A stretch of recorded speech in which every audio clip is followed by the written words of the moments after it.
Hello there. Looks like I'm alone right now. Maybe some people will be joining. I'm going to take a minute to set up my video.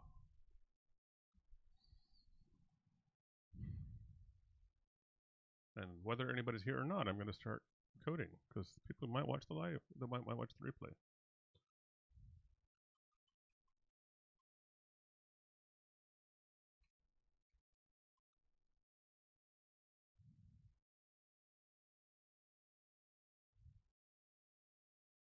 All right. I want to share my screen. Hey, there we go. Hi. I hope I say your name right. Actually, I don't know if that is that your actual name. How do I pronounce that? Gobalahan? Sorry, I'm sure I said that terribly wrong. But anyway, glad you're here. Let me zoom in a little bit here. So, if anybody recalls from last time, I was hacking on a linter for Gopher.js. I'm going to keep doing that today. I've been itching to do this for several days. Well, since the last live stream, so actually 2 weeks. But I've held off the temptation. I've been waiting for the live stream to keep going so that you don't miss anything I'm doing there. So that's where we are. I'll have to refresh my memory exactly about what I have been doing, but that shouldn't be hard. Let's just open up the editor here and get started. All right. I have deprecated extensions installed. I'm sure I do. I don't care right now. It is your real name. Okay. Well, I'm sorry. I don't know how to pronounce your real name. Anyway, glad you're here. I'm embarrassingly American in that I can't pronounce a lot of things, so I do apologize for that. So let's see if I can remember where I was. One nice thing about writing tests as you write your code is it can kind of serve as a reminder where you left off, even if it's been 2 weeks, as in this case. Okay, no diagnostic was reporting. Okay, so I'd written a test. I think, yeah. So I wrote this test.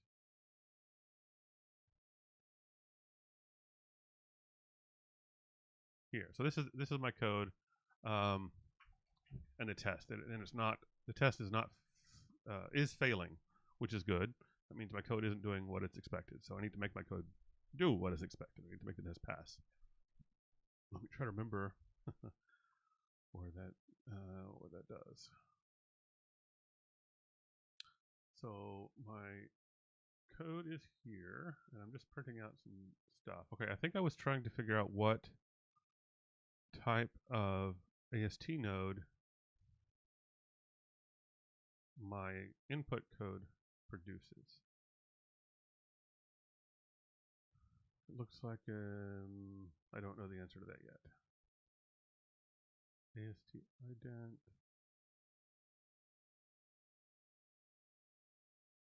AST ident must be what I'm looking for.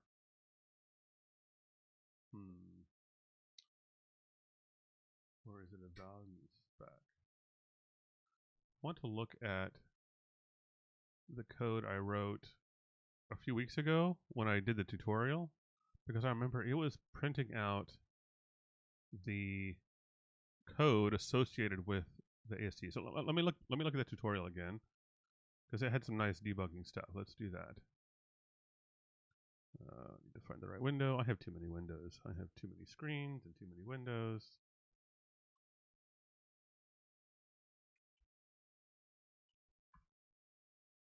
All right, so here's the website. And they had a little link over here about new linters, and here's the tutorial. And so that, I remember they showed us this little online visualizer tool. So let's look at that. That might be what I need. What I care about right now is just finding the right window again. I want to know what this code looks like in the AST. So let me just copy this. Let's copy this whole package except for the comment into here. Parse. Okay, so I get a package. called direct.js object as expected, and then listed declarations, I guess. That's really small. Let me zoom in a little bit here, or maybe a lot.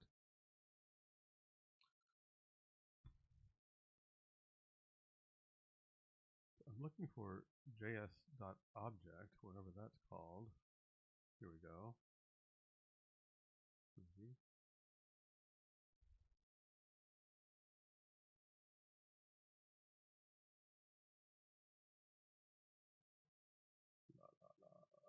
I don't care about imports. What I care about is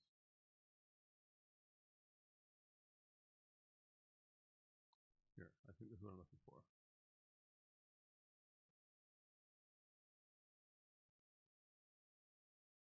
So I have a values, composite literal. So I think that composite literal is what I'm looking for. So if I have a composite literal of this, from this package and this type, that's what I'm concerned about. I might be a little bit over my head here. Let's see if I can figure this out. Closing some other tabs and windows.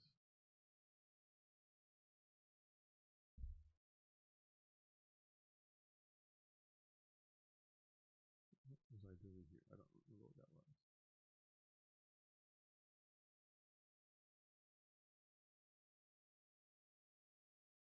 I am still interested though. I do still want to look at this thing because it the tutorial, because it had a nice little debug output. This thing right here.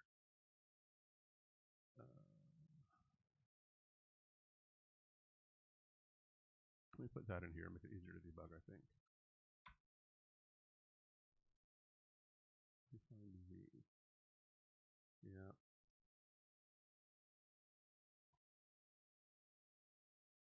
So that may not be possible here. I'm not sure.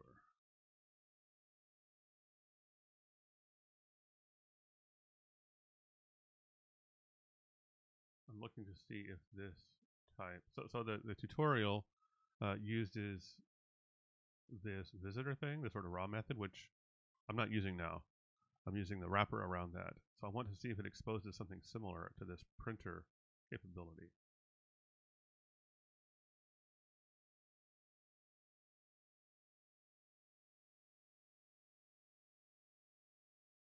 I don't know if it does. I don't see it. It's certainly not part of this struct, but it might be a method on this struct. Report F. Import range F. String might be what I want. Let's see what that does.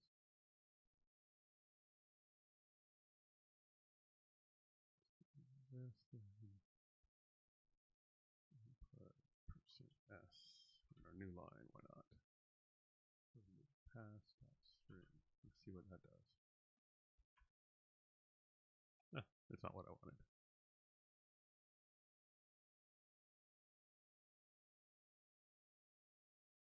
Well, let's see if we can make do without that.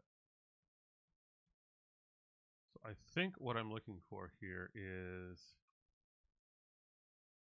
this composite literal.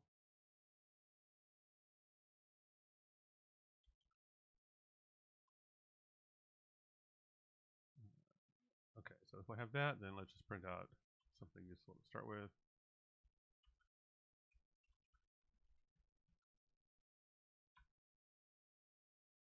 My volume is too low. Let me see what I can do about that.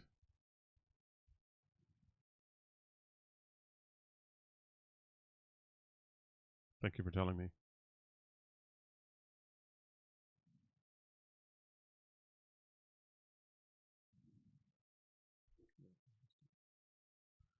Is this any better? I don't want to go too loud. I don't want to start clipping.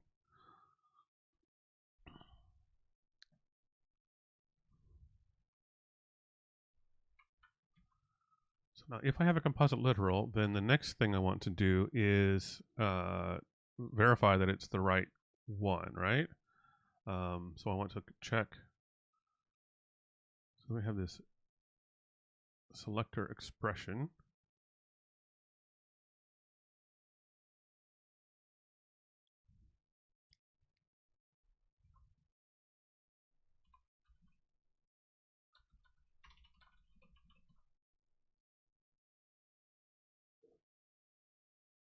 All right, thanks guys for letting me know that the volume's better.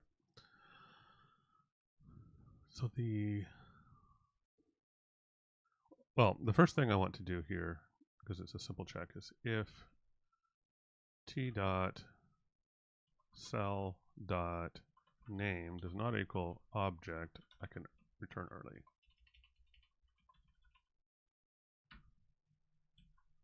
It doesn't like that because it's part of type. And it still doesn't like that because it's supposed to return something. True. What did I do wrong? It still doesn't like it.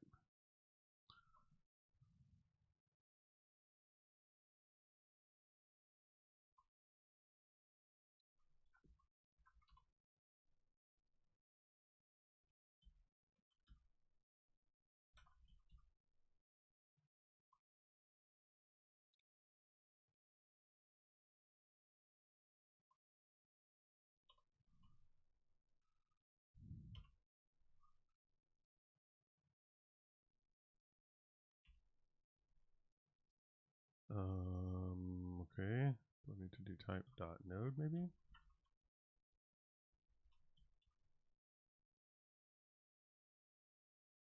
A little bit confused here. This must not represent the literal Go representation, I guess.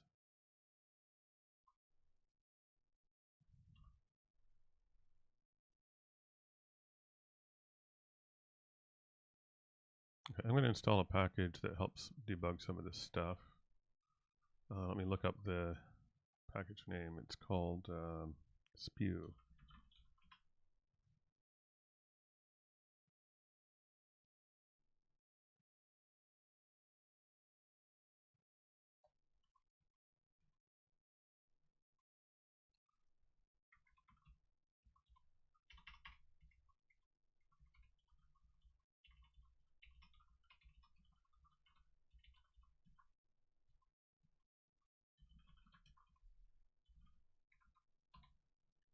So what Spew does is it dumps Go, sort of Go native data structures in a sort of Go native way. So it makes it easier to debug some things like this. So we have type, and yeah, I don't know why I'm not able to see cell there. It must be, maybe it needs a type assertion.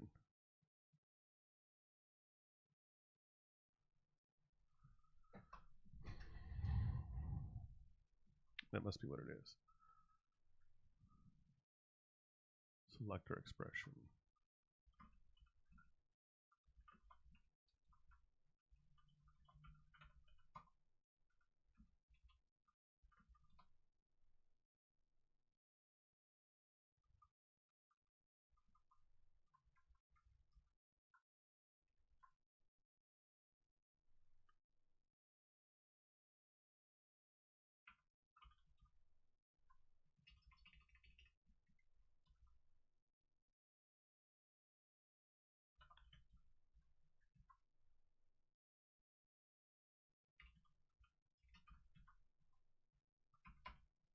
All right, so now I'm just dumping that selector. Okay, that did it. And now I should be able to set address or access that. Cell dot name does not equal object. Return true. Whoops.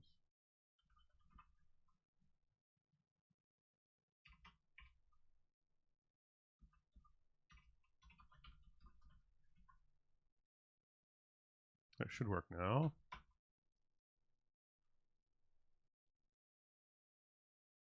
By work, I don't mean actually work though. I mean it should compile and do as expected.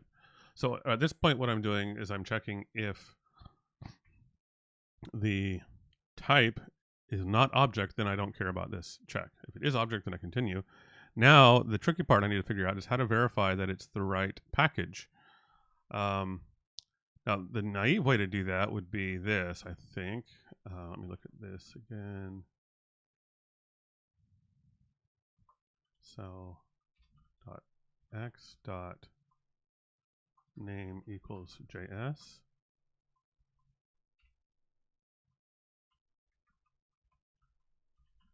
I'll go the naive way for the moment, but this is not going to actually do what I want.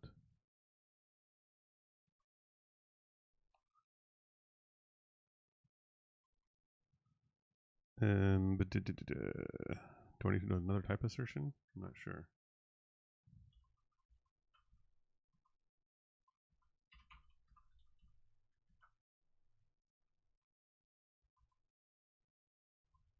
Okay.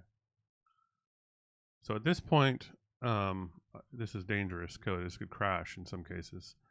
Maybe I'll take care of that right now before I go on. This is ugly, though. I guess this is what we learn about when we're doing this, right? Let's call it x equals cell.x dot.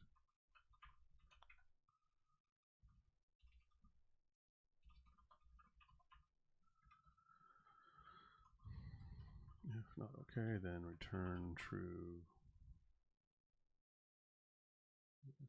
I'm going to re-indent some of this here.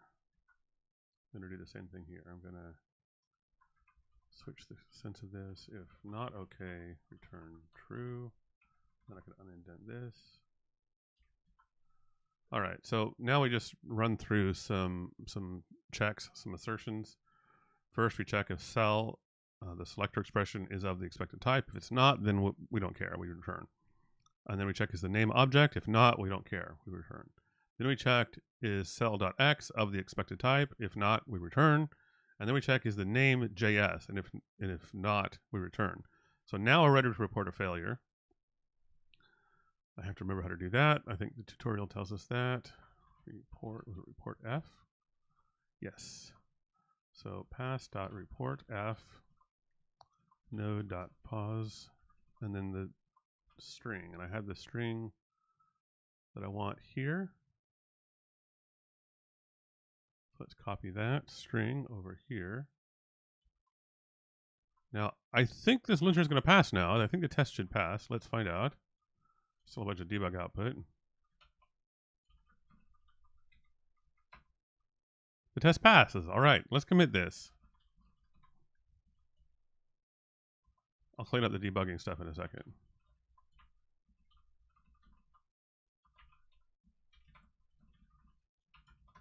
All right, now, so that's the green stage of our red-green refactor. Now I'm going to do the refactor and get rid of the debugging stuff we no longer need.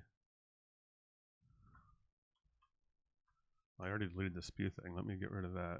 Go mod tidy. That cleans that up. And then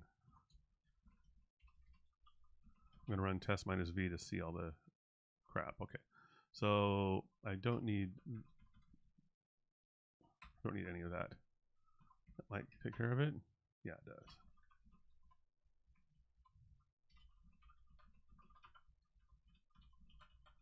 All right, there's a small refactor. I'm still going to want to make this better, refactor to be better in the future, but for now, this is good enough, I think. Now, I know that this code is broken, even though the test is passing, so I'm going to write a test to prove that, which means I need another test package, because what's broken is all it tests right now is this name, which means that if something else is imported with the same name, it's going to give a false positive. That also means there's a potential for false negative if I've changed the name of this import. So I'm going to actually need two more, at least one more, probably two more test files to test both of these cases. So let's set that up. I think that means I need to run at least this part twice more. I have to figure out how this is being done. Okay, so I think I'll just create two more directories called direct.js object 2 and 3, perhaps.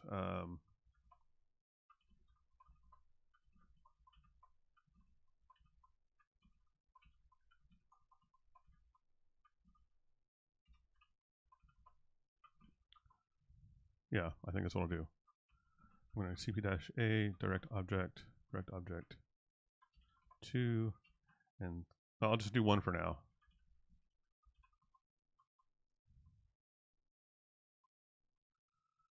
Now, actually, let me see if I can just pass these all to the same test pass. Yes, I think I can. So now I will do. You know, I'm going to give it a better name.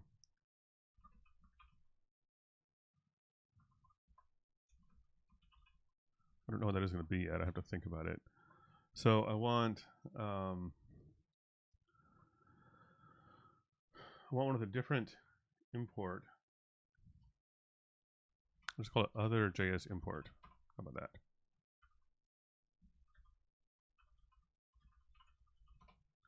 And then I'm going to copy this test over here, except that now we're going to have something else called JS. Let's call it FM. I don't care what package it is. It doesn't matter. Well, it needs to have an object type defined in it. So let's see if I can find something maybe in the standard library that does that. The easiest way I can think of to do that is probably on this command line. User local go cd src rgrep type object. Oh, how about go AST? There's one with an object. Awesome. So let's do go AST, but we're calling it JS. And we don't want failure this time. So now hopefully this test will fail because with a false positive. It should, I expect it will complain that with this message when it shouldn't. But let's see what happens.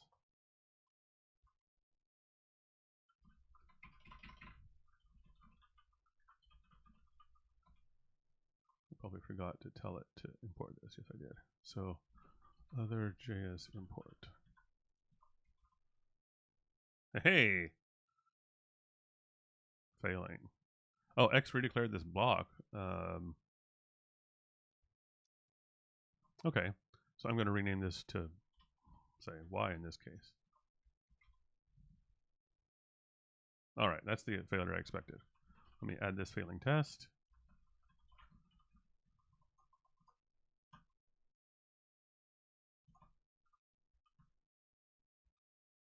Oh, I see why it was complaining about that. It's because I copied that file accidentally.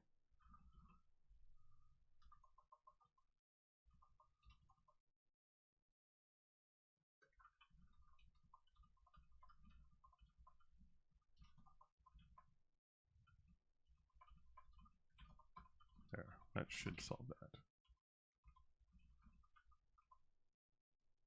And I'm back to calling it X, okay.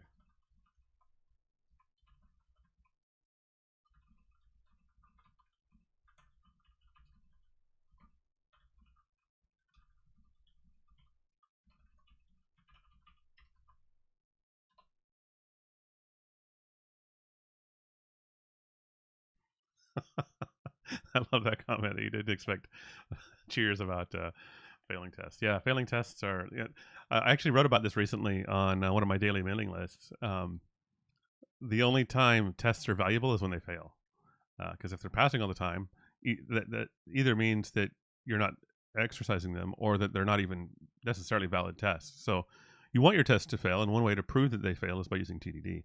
You can prove them other ways too. If you want to write your test after, you can always break your code and make sure that the test fails. But it's important that your tests are failable, otherwise they don't really serve any purpose. Okay, now our test is failing as we want it to, so now we need to make it pass, which is what we really, of course, are aiming for in the long run here. Oh, I closed the wrong file. Oops. Just open it again here. All right, now I have no idea how I'm going to do this next part. But what we need to do is to not just check the name here. In fact, probably not check the name at all. Instead, we want to check the import path. So I'm going to need to do some investigation on this. I'm going to get back to using spew, I think. Just dump spew.x and see what we have there.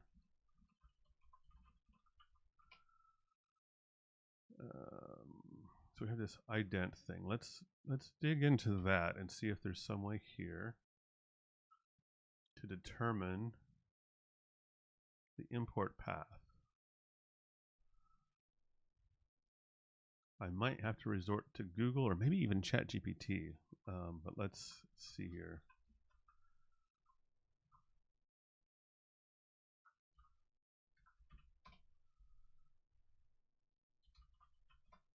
Let's see if I can find anything here about import path.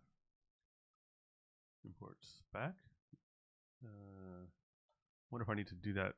So this is probably from the import statement at the top of the file. I wonder if I need to do that association myself or if it's already handled. I hope it's already handled for me somewhere. So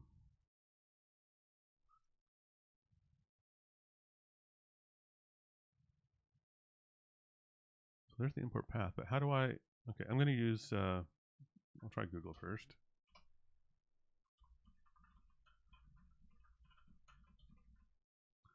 What was the type? I'm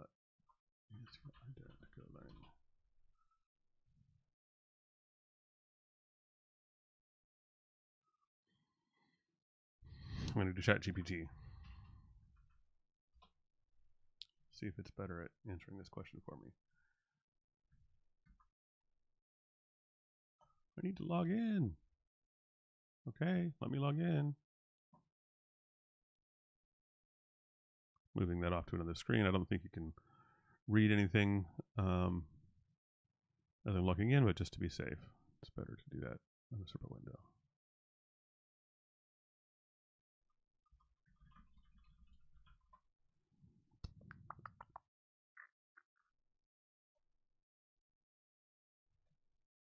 All right, I'm logged in.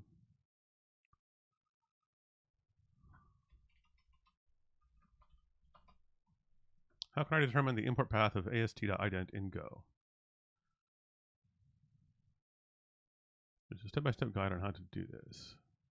First, I don't want a whole step-by-step guide.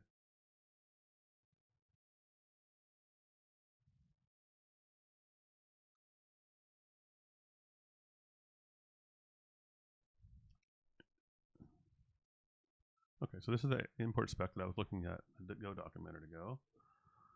I'm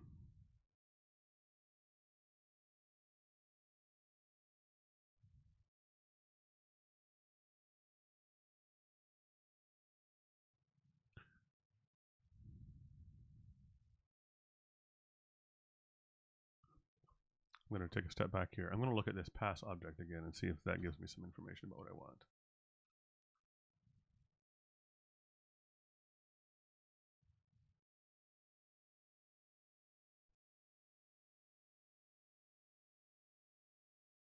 This types info might be interesting. Info holds result type information for type checked packet. Only the information for which a map is provided. I don't know if that's actually useful. Can't we just directly import AST? I think you're asking. Are you asking if I could just use the AST package directly? I might be able to.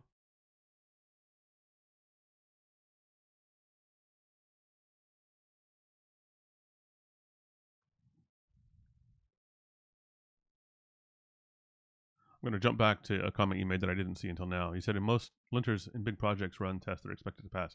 Yes, you expect them to pass, of course, before you deploy, but you want to know that they can fail if they can, because if they cannot fail, then they're invalid tests, right?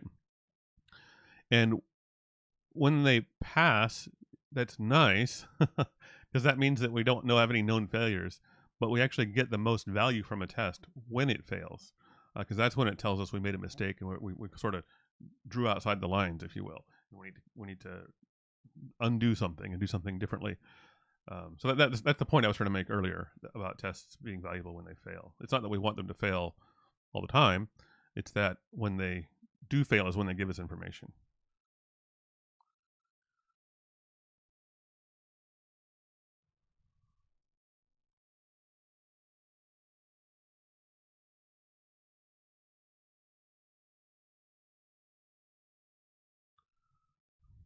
All right, I'm not import package fact. That might be interesting.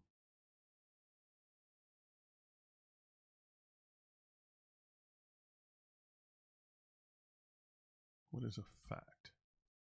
A fact. I don't know what that means. Whoops, I didn't want to close that.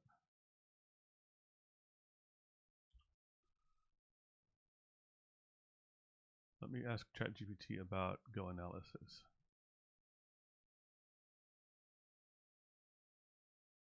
Did I close my ChatGPT window already? I think I did. No, it's just a different. Thought it was a different tab, but it was a different window.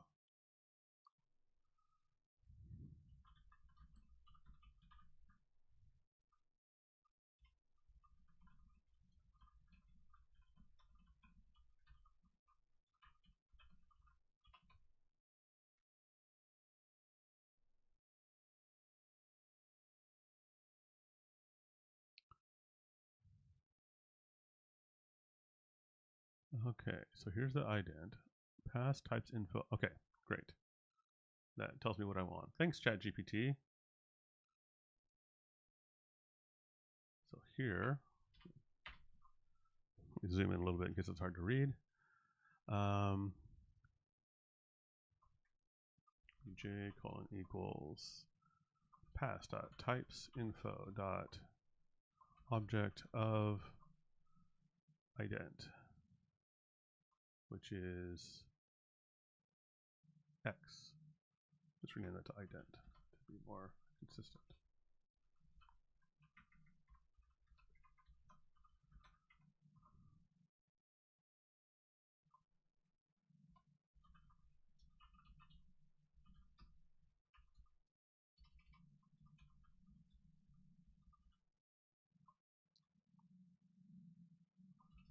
Dot path. All right, let's see what that debug output says for us here.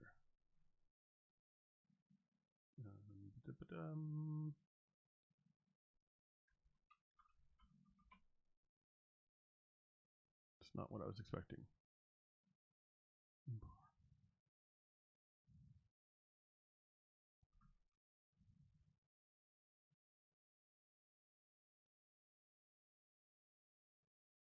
Oh, it's giving me the import path of the. It's not what I want at all.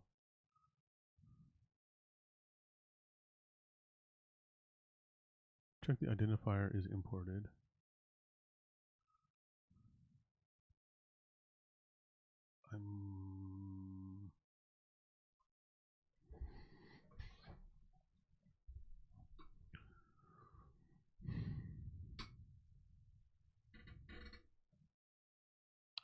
So what do I'm so confused now. I am creating an object of this thing. Let me print that out and see what that does.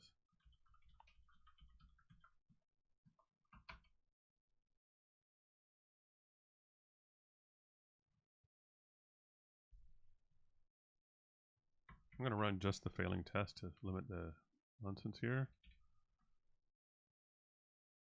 No, I can't do that. Ugh. All right, whatever. So,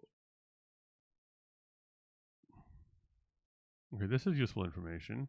This is what I want to check for.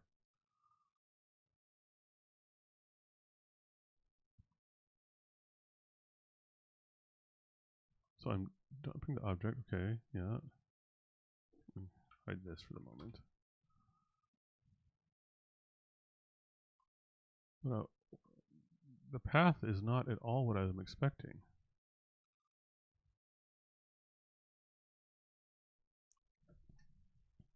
I'm going to add the proper error checking that ChatGPT told me to, this part right here. I'm going to do that next. PKG, comma, G equals G dot PKG. Oh, I should do this. If object equals nil, then return true. If PKG equals nil, return true. All right, so now I have PKG, and I want to check PKG.path. I'm going to dump this PKG directly here.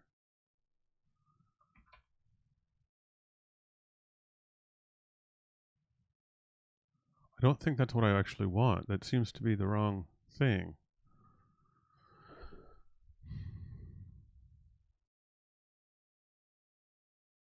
You know what? I think this object of is not quite what I want either. I'm not sure. Let me see what that claims to do. Object of returns the object denoted by the specified ID or nil if not found. If ID is an embedded struct field, object of returns the field blah precondition. These and defs maps are populated. Well, it's not returning nil.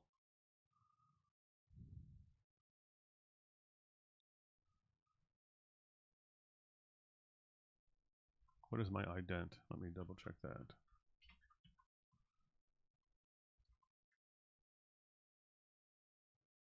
Yeah, okay.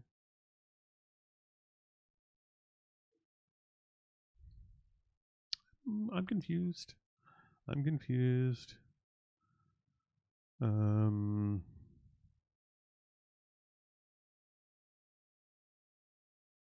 this example, I'm going to read some more about what ChatGPT said. In this example, we've defined an import path analyzer that looks for import paths of specified identifiers. Yeah, okay.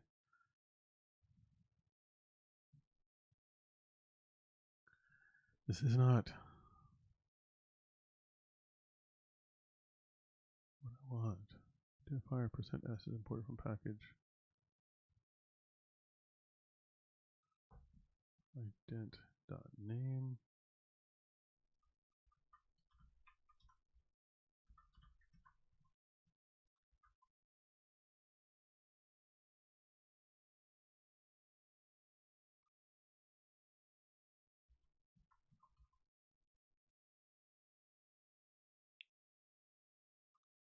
It's returning, so I don't understand this, but it's returning, pkg.name is returning the name of this package that I'm executing and not the one I'm importing.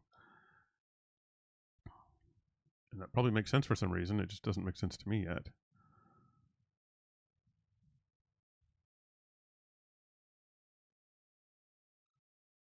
So this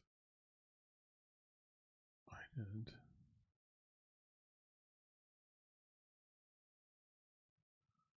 So I might be calling object of on the wrong thing.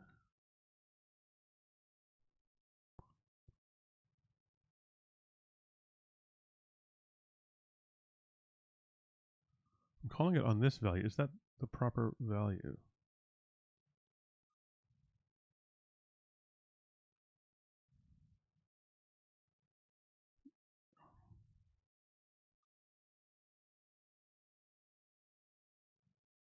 I'm not sure. Let me look at this thing again. So I'm calling it on this, I think. No, I'm calling it on this. Okay, that might be my problem. Let me try this.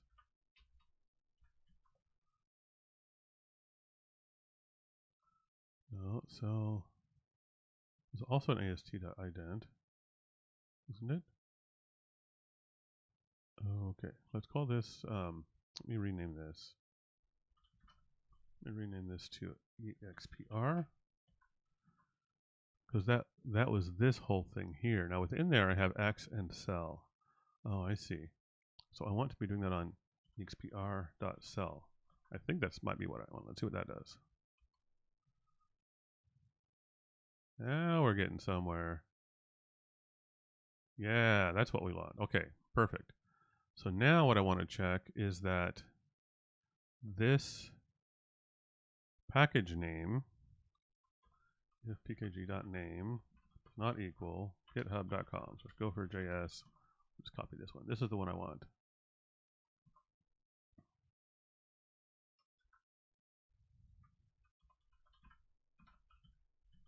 Now the test should pass. No, something's still wrong. But is my other one failing now? So the other one is no longer failing. And why is that? Let me print out here. Let me just move this, copy it. No, I'm going to copy it to before that, so it happens unconditionally. Move that up here. This check is no longer necessary.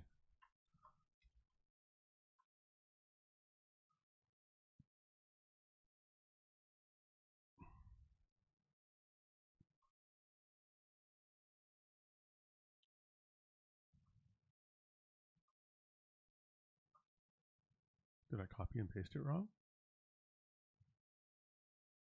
Surely not.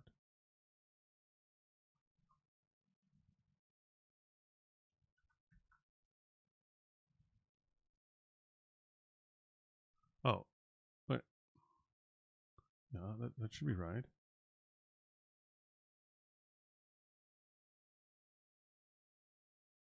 The switch feels bad. You want to elaborate on that? You mean a change I made was bad?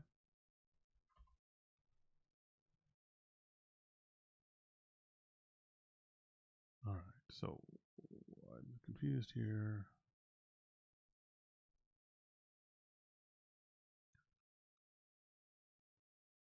Apparently it's returning here all the time. Why is it? Oh, because that should be path, not name. That's why. Now it's passing. Okay, let's commit that.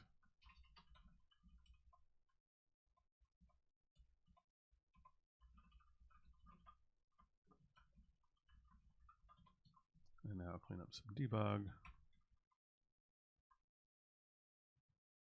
And this ident is no longer necessary here, since we're not using it. Get rid of that.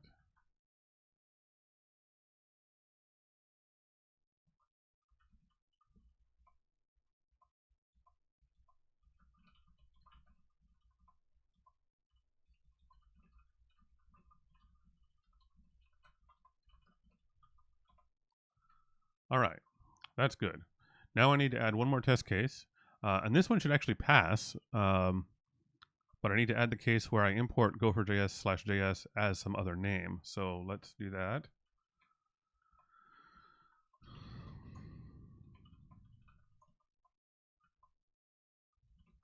Let's just copy other JS import to renamed import.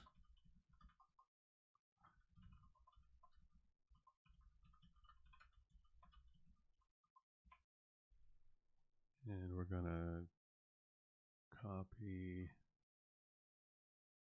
do github.com, gopher.js, JS, other name. Now this one should fail in the same way as the other one.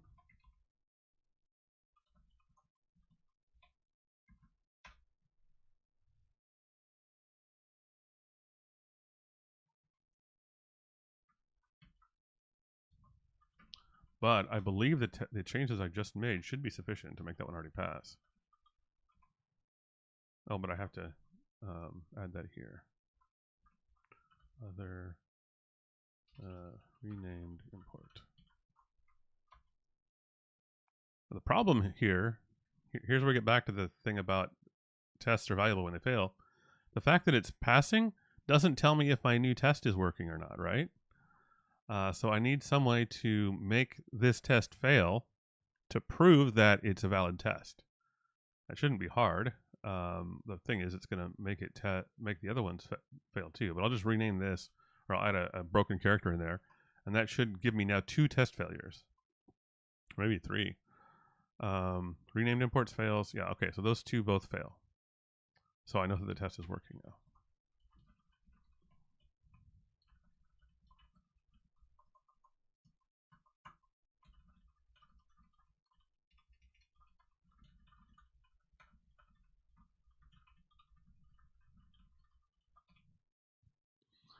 Now, this last one makes me wonder if I should change the wording of this error message, because now it says JS.object must be embedded in a struct. I wonder if this should either, so I have a couple different options. I could use the full import path. I could use a shortened version of the import path, go for JS. I don't know. I'm going to leave it for now. I'm going to leave it as it is. But there's a potential that I want to change this. I might wait till I get feedback from other users of this tool to see what they want. But it might be something to change. Anyway, let me push this.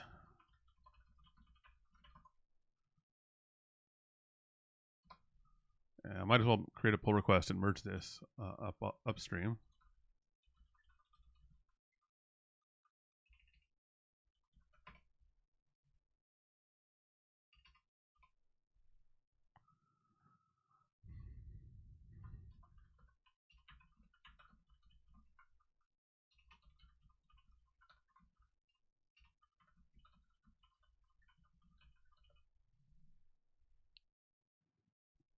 Now this isn't a particular, oh, I have a debug commit in here. I don't like that.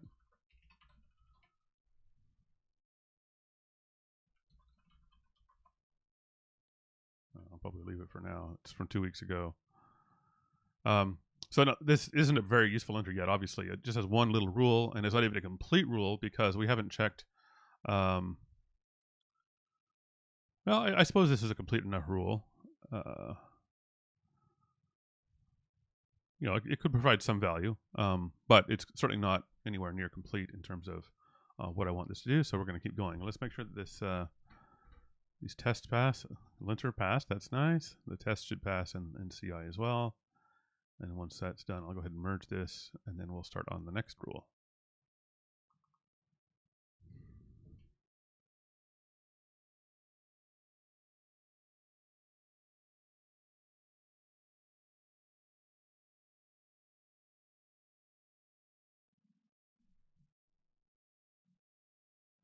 That has passed. Let's merge this thing.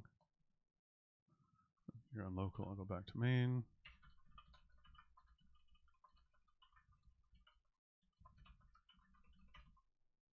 Okay. Okay, so I guess one thing this isn't checking for is if I have a slice or an array of JS objects. That could be problematic. So maybe I'll do that next. Let's do, I'll just call it arrays, just for my branch, even though I'll probably do slices together. So let me add a failing test. I'll probably close this now. I don't need that. I just need this one here. Let's do var y equals this object.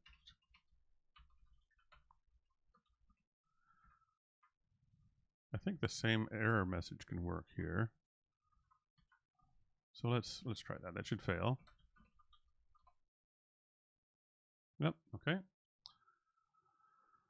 So this is going to be a different type, a different node type here, I think. So we're going to go back to putting a default case here. And let's do spew.dump t. I'm going to get a bunch of garbage here. Actually, you know what? There's an easier way. There's a much easier way. We already learned that. If I copy this into this tool and parse.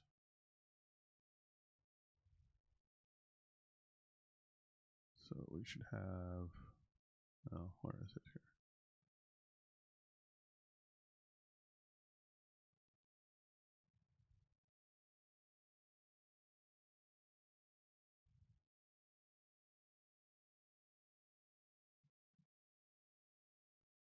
So it's another composite literal, but it has a different type. So it's actually going to be a sub case here. So this one, which was previously an expression, a selector expression, needs a case for array type. All right. Maybe I can, and then beneath that I have ELT. So okay, I think this can be. Let's do this. Switch. I'll do ET for expression type.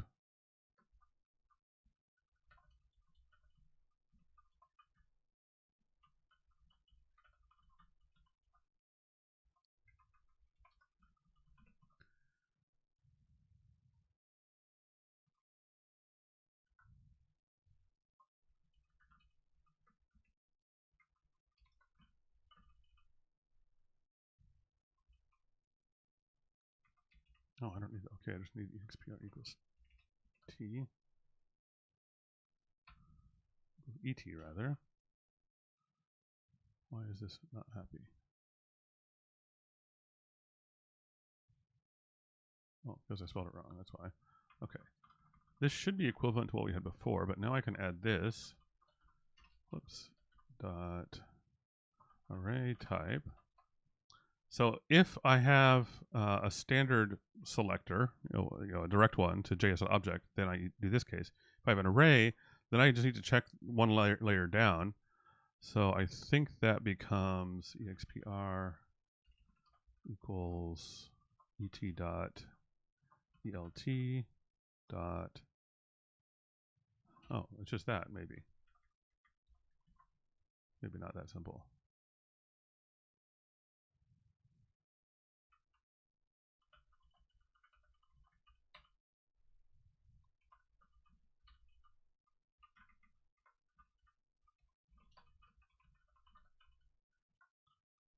That might work.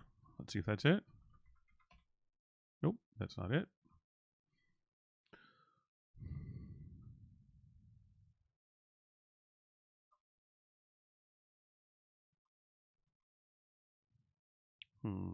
What am I missing here?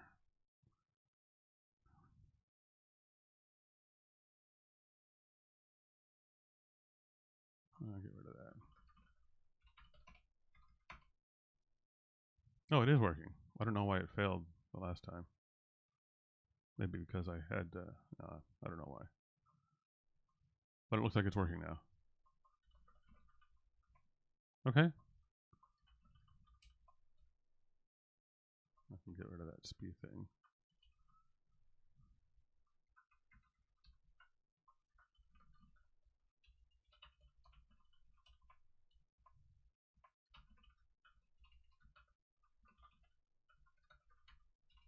Text slices of js.object. Okay. Let's do an array now. But I can use a blank thing here. Blank identifier, and it'll work just as well. Let's see. Okay, that works. As I would have expected, I think that slices and arrays are treated the same as far as this goes. Let's just verify. What did I do wrong? Something's crashing. Why is that crashing? Oh, I need to put a default case in here.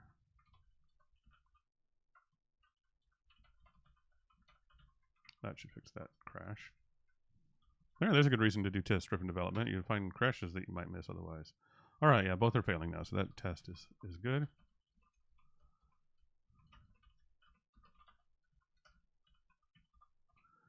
Now, one thing I haven't done yet is pointers. So I still need to do pointers and maps. I'll do a map first since I'm on a roll here.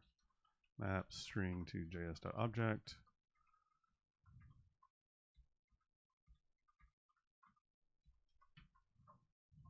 I expect this to fail. Yep, okay. So let's copy this line back into our little analyzer tool. Let's get rid of this. And let's see what that looks like.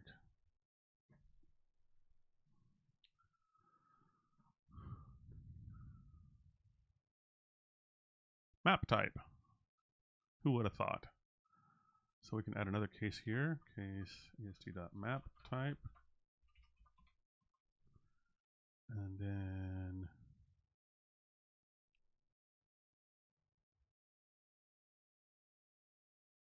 so okay, and then it's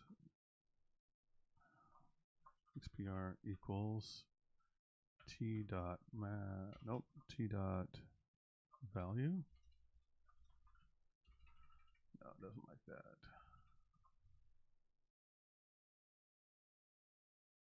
The key and value. I want to check that value is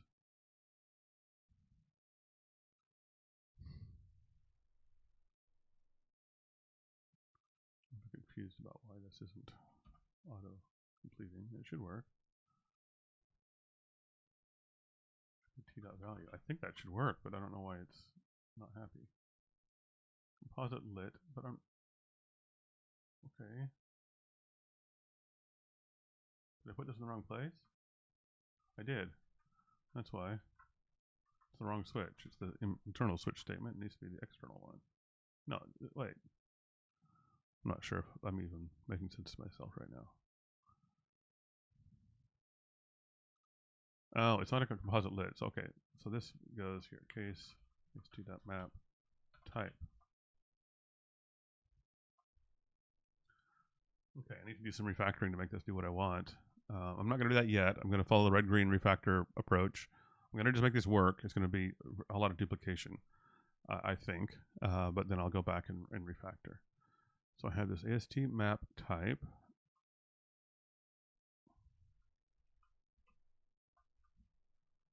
T dot value. Then basically I need to copy all of this part again. Let's see if it works. I'm missing something. I'm missing a new line. Okay, nothing called cell.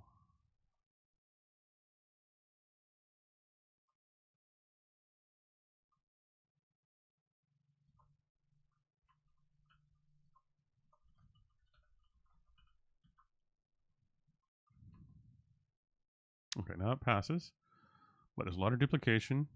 I'm going to go ahead and commit this.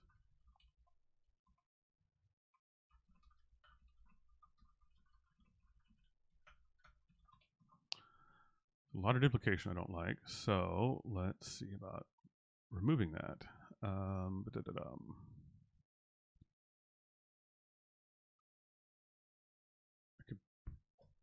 a couple ways I could do that. One is I could move the sort of preamble to a function.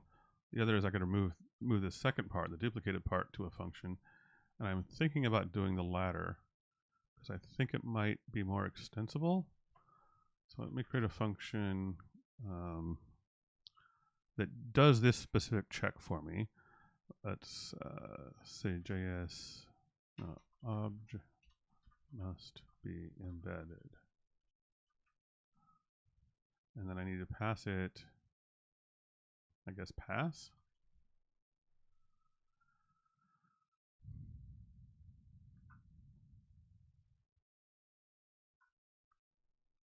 I know I need to pass more than that, but I'm going to start with that. Well, and I need to pass it this expression thing also, which is of type ast.selector xpr. Now, based on that, I think I can copy basically all of this down here. And then I don't need this true thing. I just want to do this.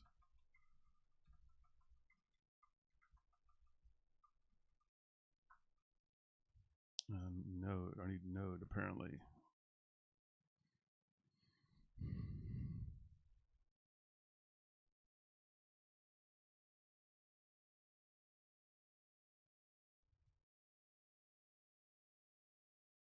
Okay, I'll pass node too. I don't like passing all these things, but it seems necessary.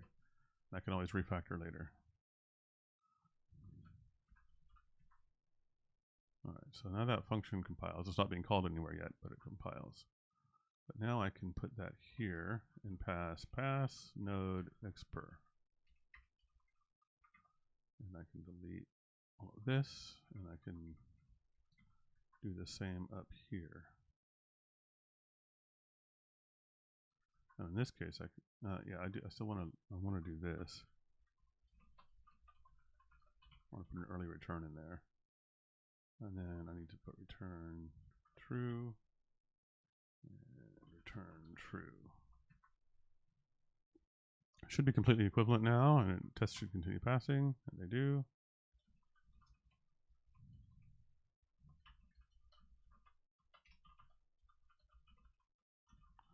And there's our refactor stage. All right. Now, let's see about using maybe can I use a JS object as a key?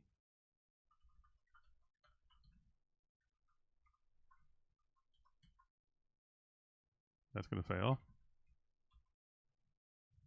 Okay. But it should be easy to make it pass because I think I can just extend this case.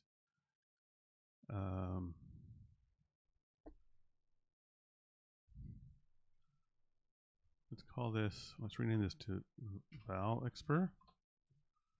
And I can do the same thing here again. I can copy and paste this. But instead of value, I want key. Let's call this key expr.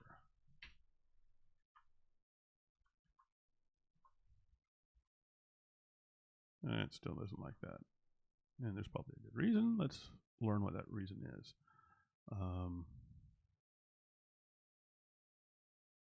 This is never called.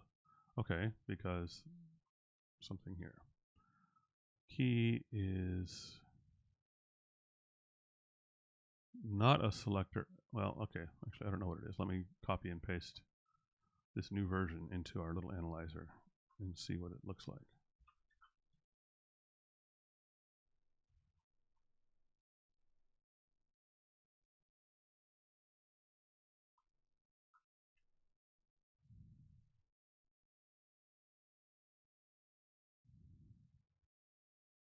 It is a selector expr.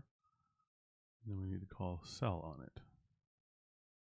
But I'm already doing that. All right, so what's wrong?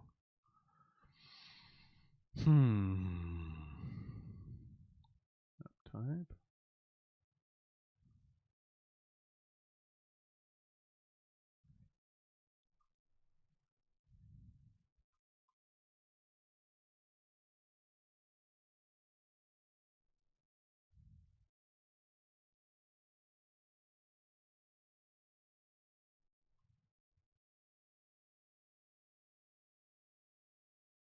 Oh, I know what's wrong.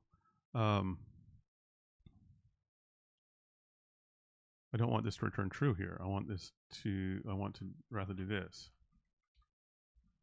Because I want to do both checks, but I only want to do that check in that case. So basically, I was early returning if the key was not JS object, which meant that I never did or if the value was not JS object, which meant I never did the key check. Now it passes. Check for map keys. Okay. All right, now we still have a ways to go here. One thing I haven't done at all yet is pointers. So I'm going to try that. This should fail in exactly the same way. Maybe it already will. I don't know. I don't know how the AST handles pointers, but we'll find out. It already works. Okay, so basically that means that, actually, let's just find out what that means. But I think it just means that it considers this and the non-pointer version to be similar. There's probably just a flag somewhere. I'm going to do the pointer version and the non-pointer version. And let's compare them. I wish this would format better, but whatever. Okay, so we have name blah.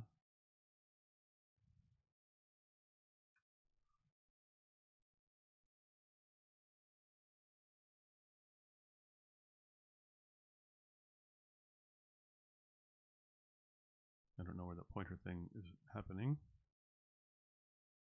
Let me run myself. This first one is the pointer, and the second one is not.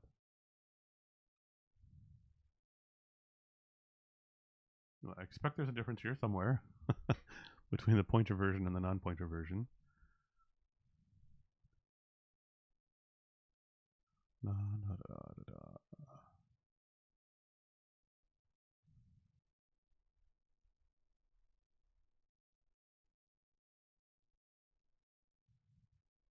It might be in this decal somewhere. I don't know.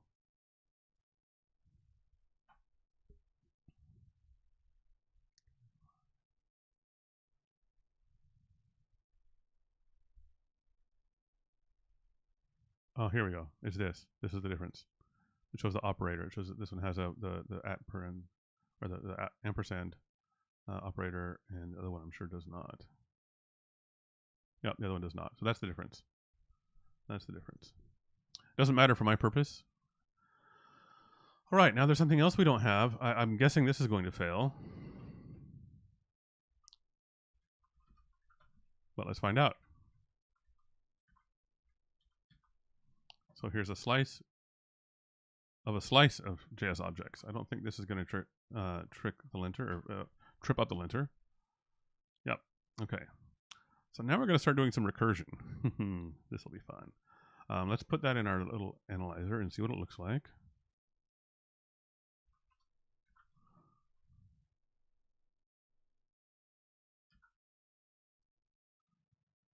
So now we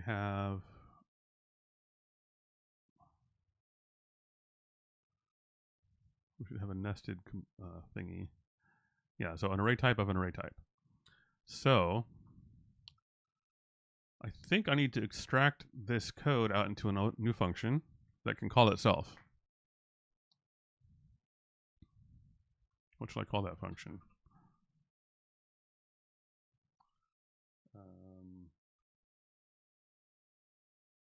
I don't know, detect raw JS object. I'm going to pass it out. How is this? I'm going to pass it everything except the expression that I did before.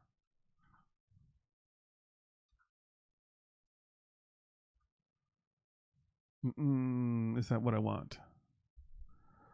Well, probably not, but I'll work on figuring that out. So I'm going to copy this whole switch statement. I'm going to actually cut this whole switch statement into there. And I'm going to get rid of these trues and just return nothing in these cases.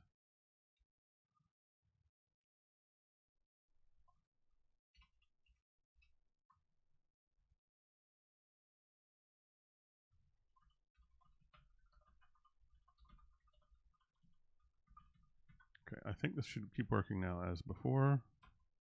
The one test failure should continue happening. Yeah, okay, so it's functional equivalent. But now I want to pass in. I have to think about how I want to do this. Actually, I wonder if this is strictly necessary. Apparently it is. I was wondering why the children of my composite type aren't called as separate nodes, but I guess they're not. I guess they're not considered separate nodes, so I guess that's fine. But I need to abstract this in some way. I want to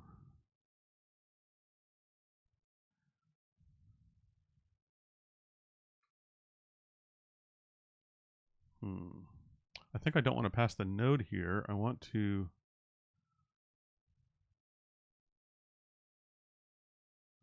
I'm actually not sure if this is right. I'm gonna undo what I just did. I'm having a hard time. I need to add that broken test again. Bar.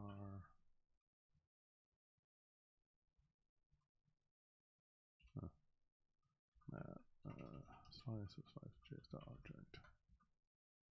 I just realized I did something different. I don't think it matters, but I'm going to check. I don't have the equality sign here. I don't think it matters, but let's find out.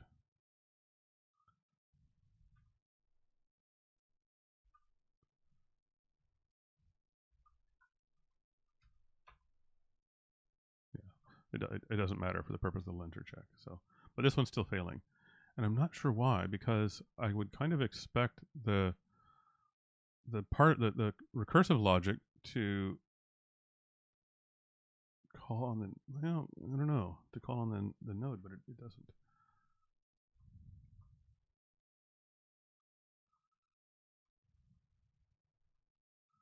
Well, I guess what I want to do is, in both of these cases, for map type and composite literal, I want to call recursively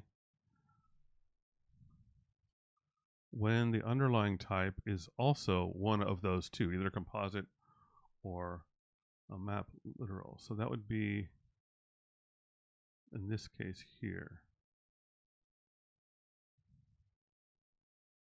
But what am I calling it on? Recursive logic is always so much fun.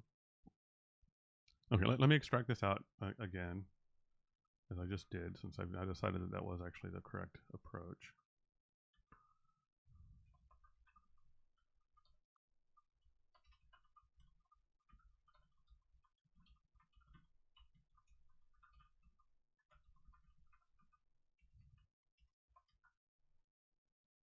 Get rid of all these return trees again.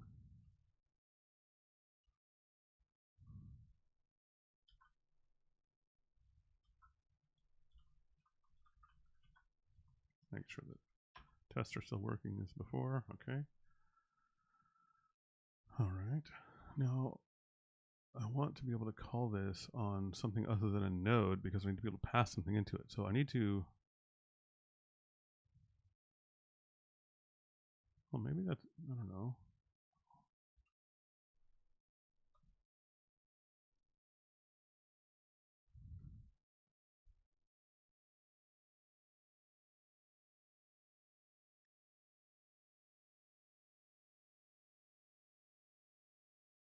I wonder if. Let's see here. What happens if I just. So AST node is an interface type, right? So I think these other types I care about are already examples of that. So maybe I can just recursively do this. Pass and then T. We're going to try this. Might create an infinite loop. It did. Create an infinite loop. That's lovely.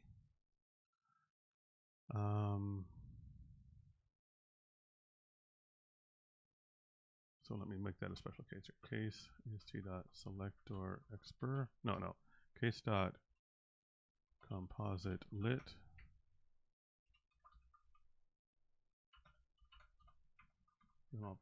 Let's try that. Still failing. So I have a composite lit of composite lit, right? Let me verify that. Composite lit. Well, then I have array type, okay.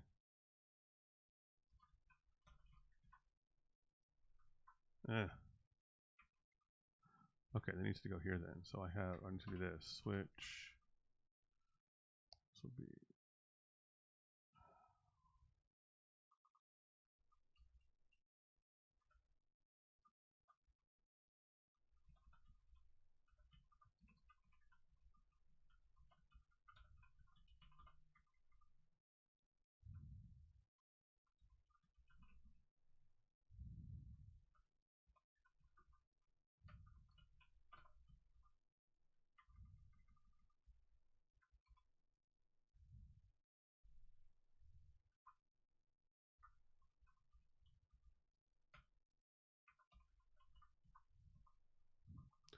I'm kind of shooting in the dark here. Let's see what happens. Yeah, that didn't do what I wanted.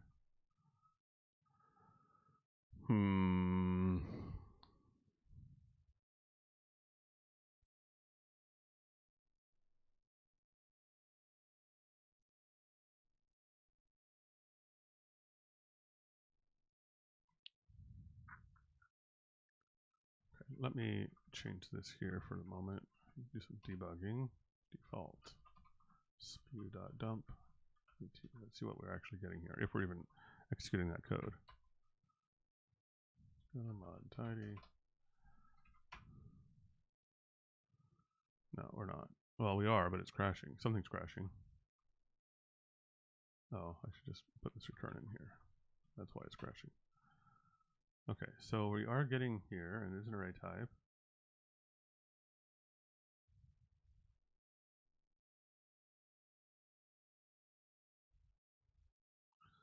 Okay, this is. Okay, so I am calling the recursion in the right place. The problem is that this composite literal. Okay, so I think I can improve and simplify this at the same time. The problem is that what I'm passing here is an AST array type that's not wrapped in this AST composite literal. So I think what I want to do is unwrap this, because I could also have like a slice of maps, which I'm not checking yet either, which will become an issue. So I think what I want to do is at the top of this function, just unwrap the composite literal part. If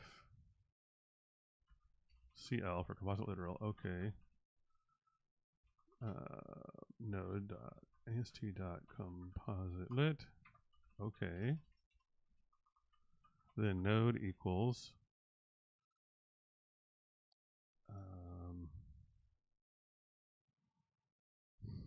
actually I'm confused. I'm not sure this is right. Maybe an easier way to do this is instead to add a case ast.array type here.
Oh, I broke things even worse. Awesome. What did I break? Lines 9, 11, and 17. So I broke these additional ones. Okay. All right. So I'm going to do. I'm going to just revert what I've been doing and start over because I don't know what I did. And when I get too confused, I think it's nice to just reset, go back, and start over. So let's. I have to decide now if I want to continue with that same case or take a different approach and come back to that one because I'm starting to see some of the complexity. Where's the right window? That I'm not handling appropriately. Like maybe I want to refactor this a little bit before I continue. Let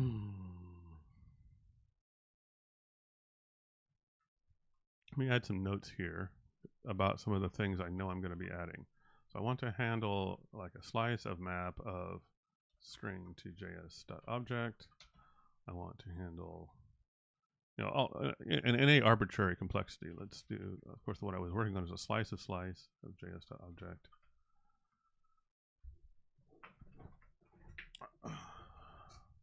I also haven't handled this at all yet. Struct of a named so js.object must be embedded. So the only valid way is this.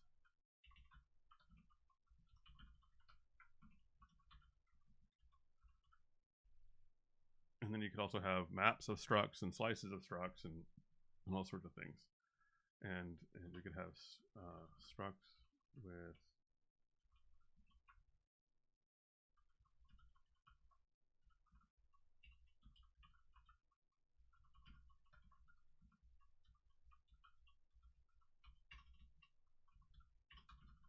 so all of these things are invalid. And I think there's definitely a recursion involved in detecting all of these. But I'm not sure what that needs to look like yet. So that's what I'm struggling with right now. And one thing I'm seeing is that this composite literal. Maybe I should just. I'm gonna trust the system. I'm gonna trust TDD. I'm gonna do var. I need to add these equal signs again. I don't need to, but I'm doing it because I like to be consistent. Equals slice of js.object. And I want this to fail. And I'm just going to make it work, even though I'm going to have some really ugly code, and then I'll refactor, okay? So let me make sure this test is failing. Good. Let me add the failing test.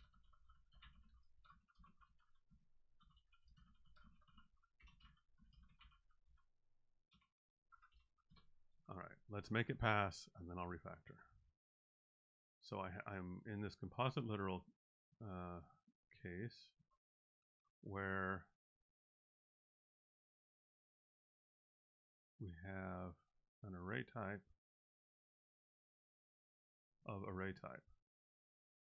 So add another switch statement here, which is ridiculous because I could literally have an infinite number of these before I reach all the possibilities, right? That's why we need recursion. But I'm going to make it work first, and then I'll refactor.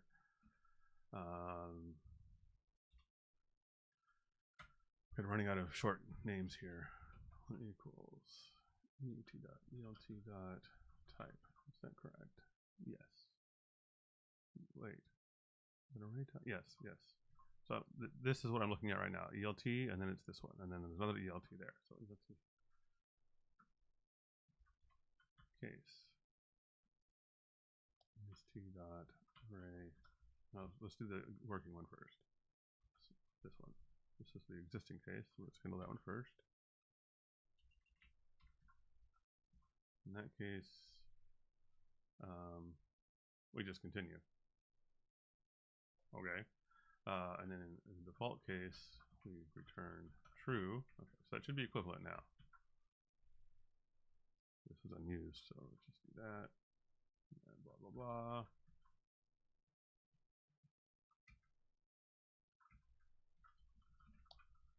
Make sure we didn't break anything new. We did. We did something wrong. What did I do wrong? I need to assign expression. Of course I do. Yeah. Now it should be equivalent. All right, it's equivalent to before. Now I can add my new case, est.array type. And now I need to duplicate the logic I had a moment ago, basically. Var bool, okay, bool, xpr equals at.elt.est.selector expression. If not okay, return true. Okay, it should be passing now, I think. Yes.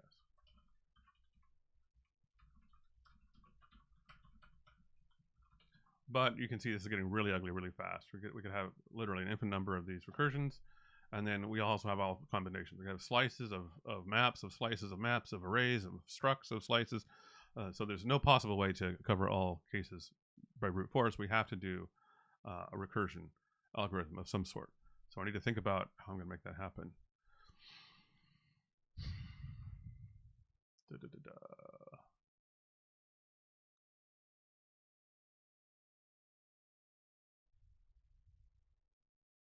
Let's get back to what I had before. Func detect raw JS object pass, and now sys pass and node ast.node. So I think that's a reasonable function signature, probably. Let's copy this into there.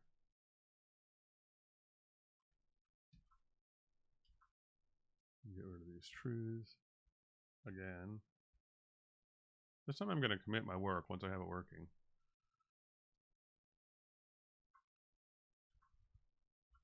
Pass node.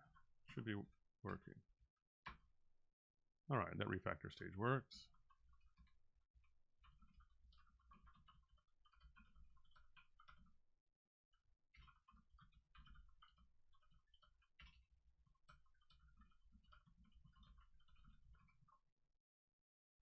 All right, now, it's still not recursive. I just extracted that to its own function. So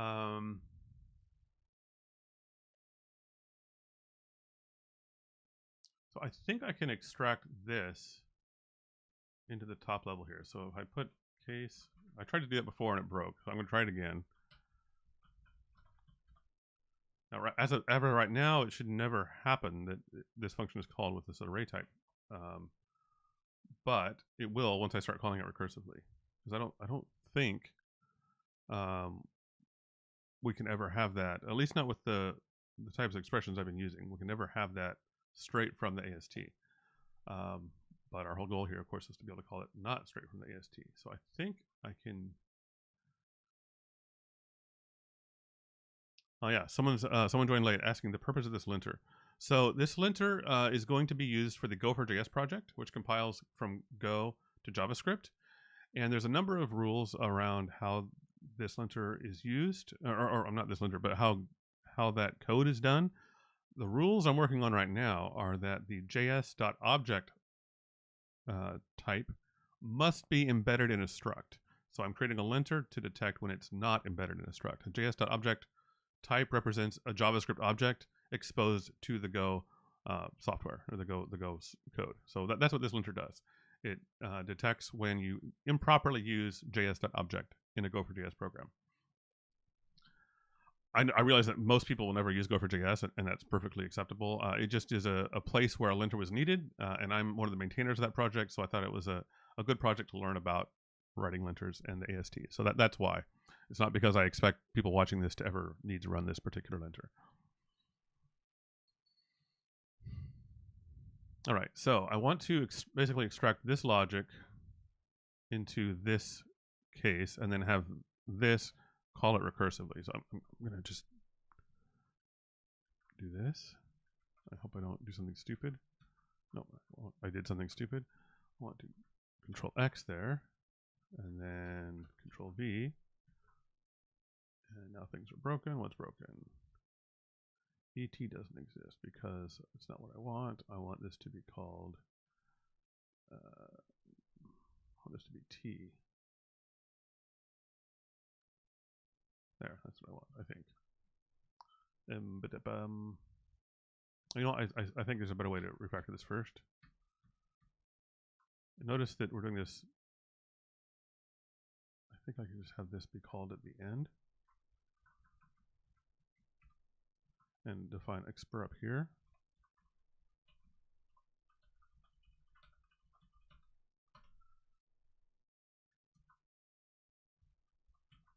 That should be equivalent. It's still not done, but I think that should be equivalent. Let's verify that this works. Nope, it doesn't. I broke something.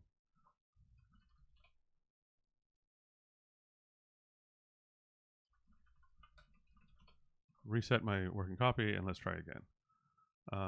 When I break something and I don't know why, especially when I'm working in short iterations like this, I'll often just delete my work and try again. Rather than spending a long time trying to debug what happened, I just start again, retrace my steps, and follow along to make sure I know what I'm doing.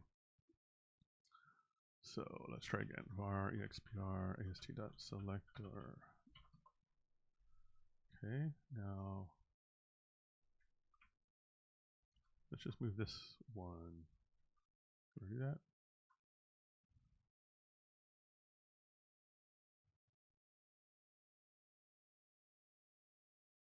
Yes, I can, except that I need to. No, this won't work quite the way I was thinking.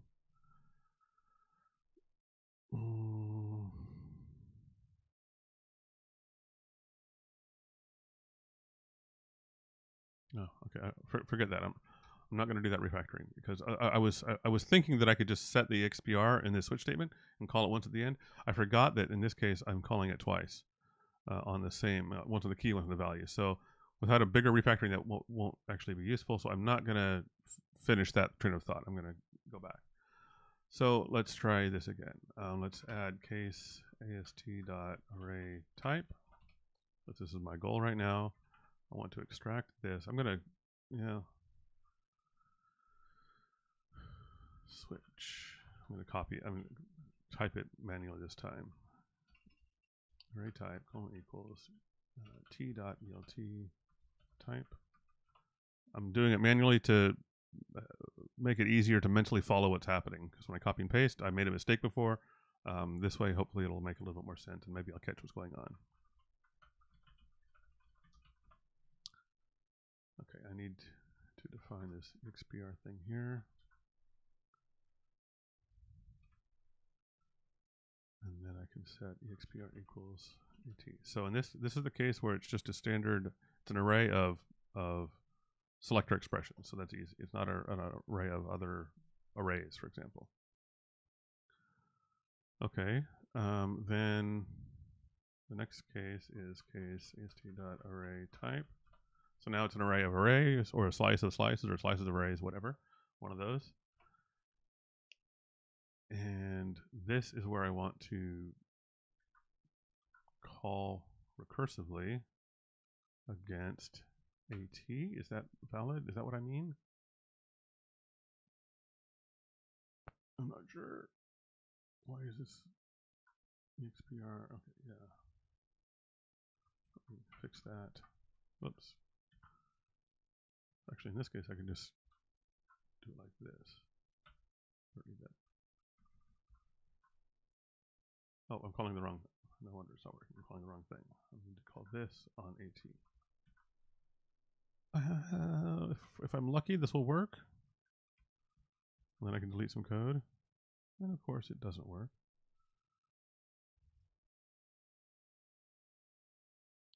Well, let's see. So for this to work, I would need to do this. Anyway. And this all becomes nonsense. It's still going to be broken, isn't it? What did I do wrong? All right, start again.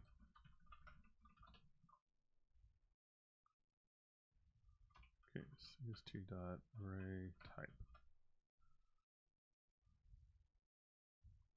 I'm going to make this simple here. I'm just going to do spew.dump on t when this happens. I don't think it should ever happen yet. Yeah. I have minus v, so it prints up. It is happening. I wasn't expecting that. So something is calling this. So maybe it is recursing. Well, that doesn't make sense though. Wait a minute, why are my tests passing? Oh, because I didn't add the broken test this time. I'm working myself into a big array of confusion. Let me add that broken test once more. Oh, it is there. What? Wait. What? Why is this passing? Oh, I remember why it's passing, because I made it pass that manual logic. Okay. Duh.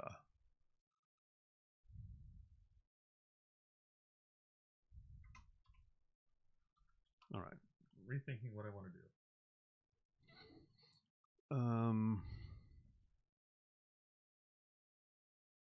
You know what I'm gonna do? I'm gonna add another case.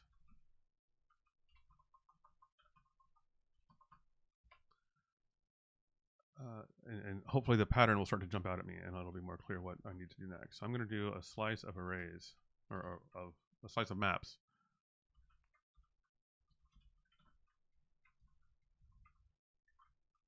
Now this test should fail,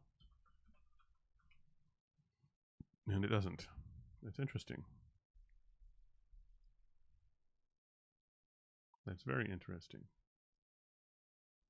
Where's my code?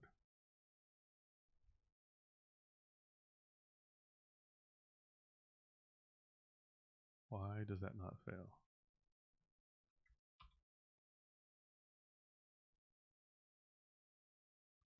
There's some level of recursion already happening here in the default thing, the default traversal, that didn't catch this first one for some reason. Well, this one failed. That one fails. I'm confused about that. So maybe it's only slices of slices I have to worry about for some strange reason. Okay. Well, let's just make that work then. I don't need recursion if that's the only case. I just need a loop. So I could probably handle that here.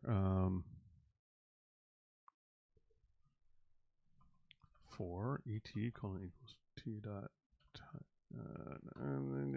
don't know if I want to do that.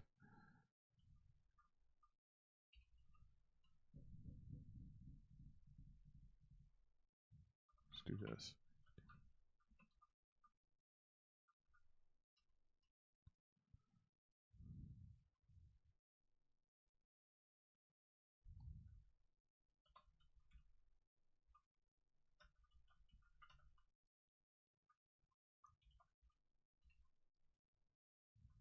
That's not quite what I want to do. I want to do a switch here still.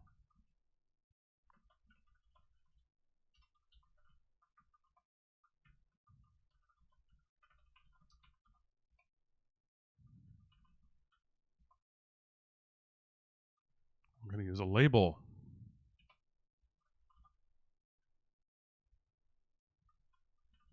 Don't do that very often and go.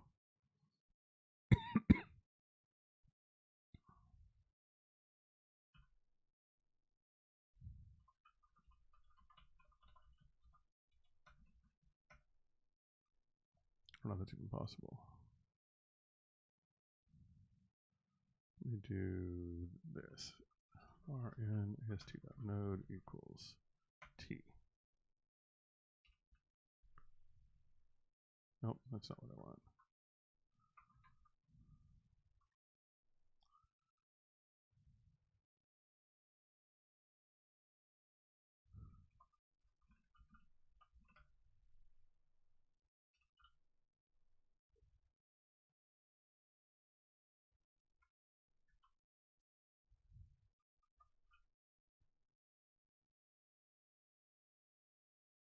I'm doing this wrong. I'm doing this wrong.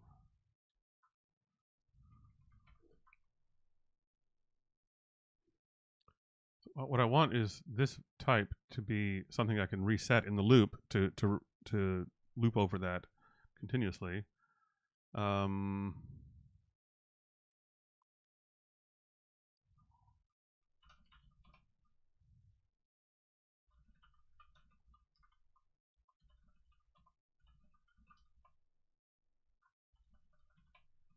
I did too much here.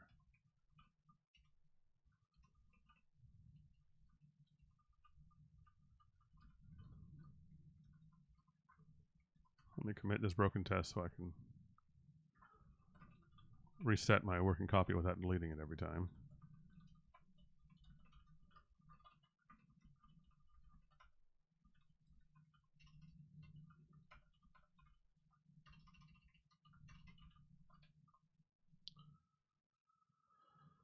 Okay, let's try this again. So here I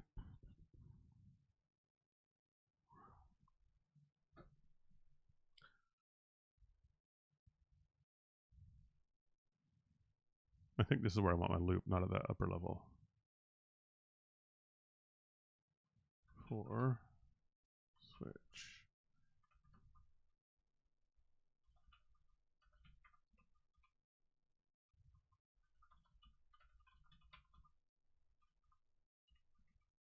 Yeah. XPR equals ET break outer.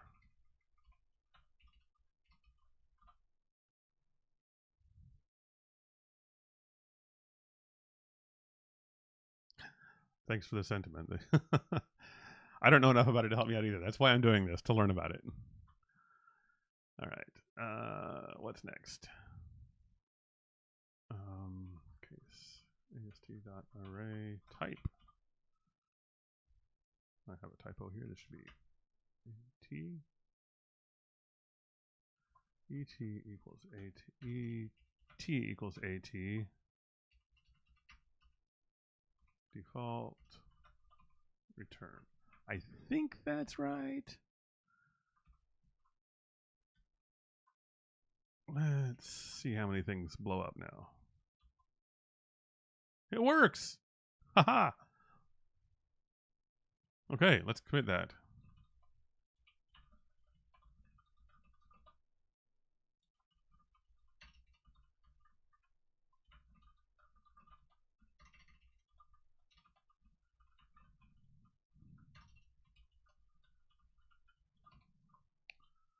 All right, so now I can theoretically have as many of these nested slices as I want, and they should all work. Let's add a struct.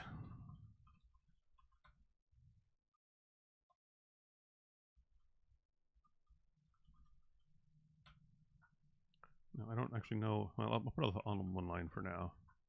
It's a little uncommon, but it'll make for nice stuff here. Let's see how this works. This should fail, I hope. And indeed it does. All right. Let us put this in our analyzer. I feel like we're making good progress today. A lot better than last week. Well, I guess it was 2 weeks ago, but last time. All right, what does this one look like? Now we have struct type. Yay! So that's going to be another one, another type to add to the top of this case. That struct type. Now once there, then we need to go through the field list. This is where recursion would be nice again. Let's see how we do here. So we can, for range, going for the naive, quick, obvious approach first. I'll refactor with recursion later if it proves to make sense.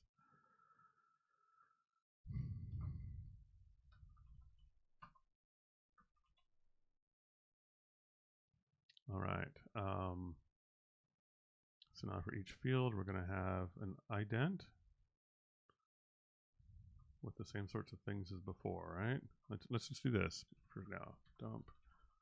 Get our bearings a little bit here.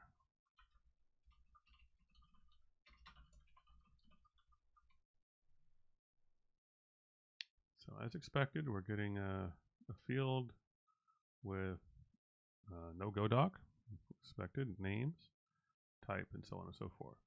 We don't care about the name. We just care about the type. That's all we care about, yeah. And that's going to be similar to the check we did here. So it's basically, we want to do the same check now. I'm going to copy and paste or copy the logic for now, and we'll see about reducing it, drying it up a little bit later. But I want to basically do the same logic that we do here. So, yeah.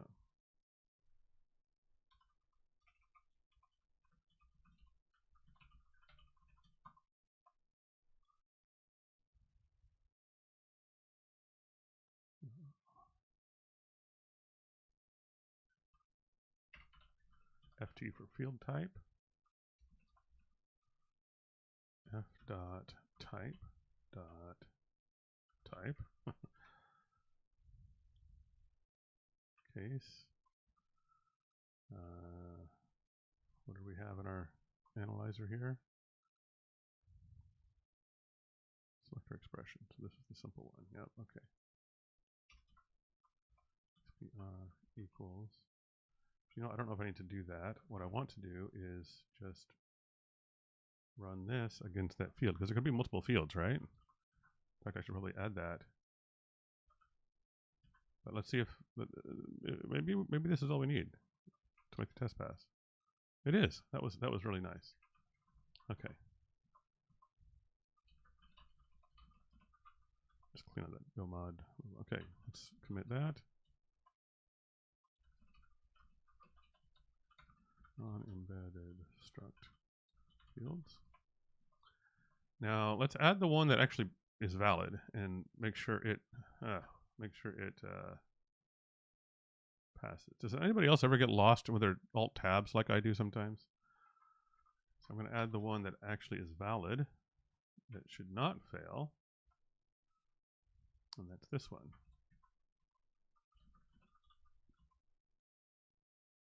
And it doesn't. I guess that's good.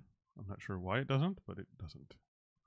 I was kind of expecting it to trip up the last rule I just added.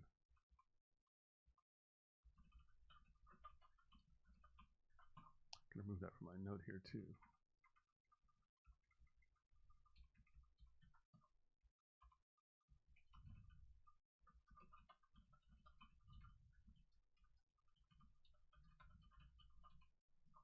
All right.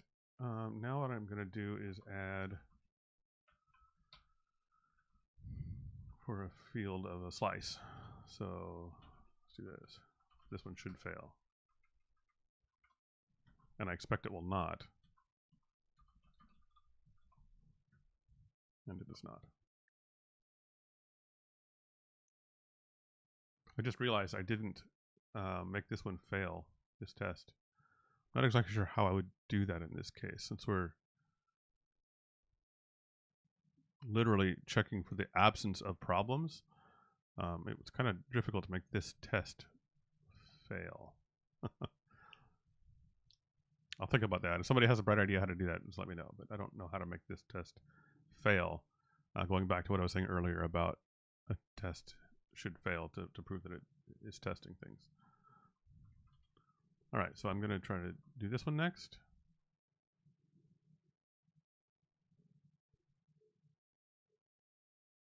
So now I have a field of a different type. Let me put this in the analyzer again.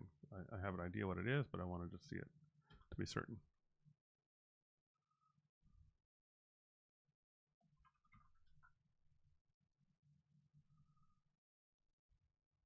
Yeah, so it's an array type. So that's going to be here.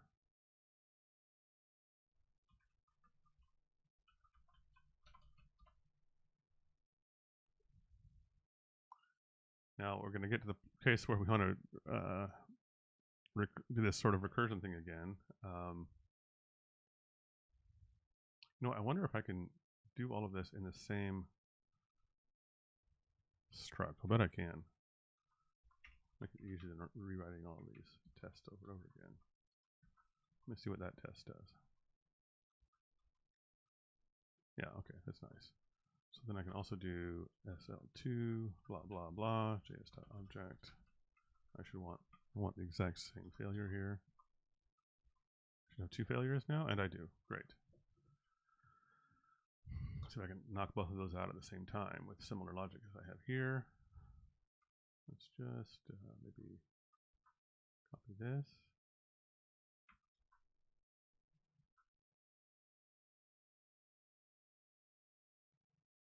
Let's call this outer 2 for no reason at all. Now the thing is, this one's a little bit different. Well, I don't know if it's actually different. Maybe the other one was also the same, but at least in this case, I want to just call this directly, I think. And then break outer 2. I think that's what I want. Let's see if that works. Oh, I broke more things.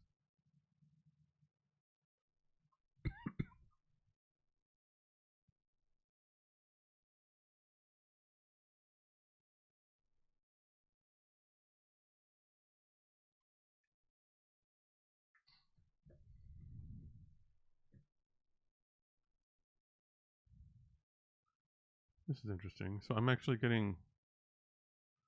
Oh. It's reporting a failure, but in the wrong place. Well, I'm glad I put these 2 separate lines here. It's reporting a failure on line 25, and I want to report a failure on line 26 and 27. So I'm not sure. Let me think about this a little bit again.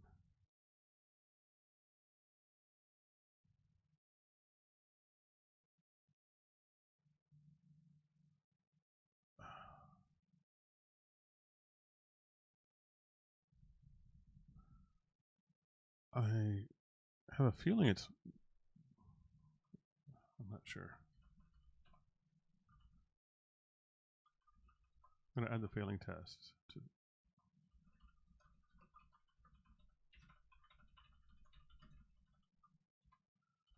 I'm going to undo this. So I feel like the recursion isn't doing what I expected. Like I don't feel like I should have to do this recursion myself, if you know what I mean. So, I'm going to add some debugging output here. Just see what that does.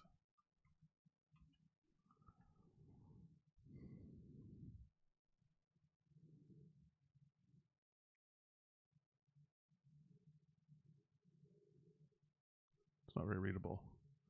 I need to do some more investigation to figure out how to output useful debugging information like we saw in that tutorial before.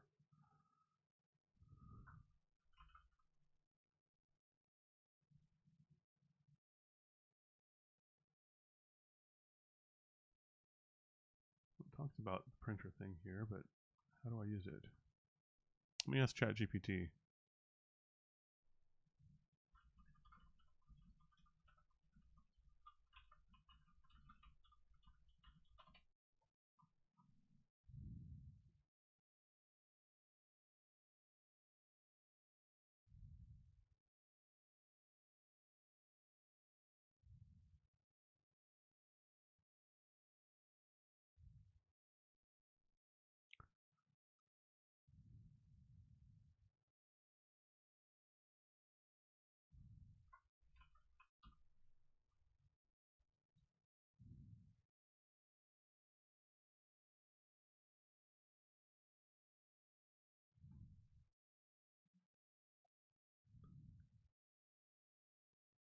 Just want to print.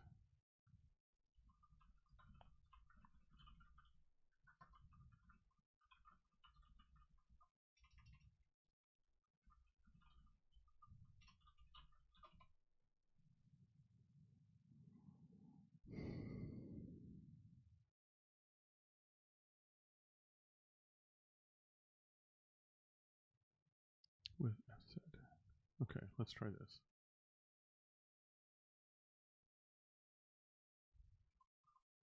I don't know what this offset thing is, but well, I don't want to parse the whole darn thing. I have offset here. I do. Okay.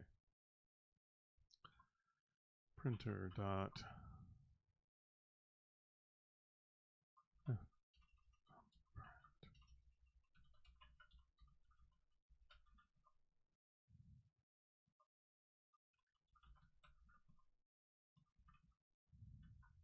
Let's try that. Yeah, now we're getting somewhere.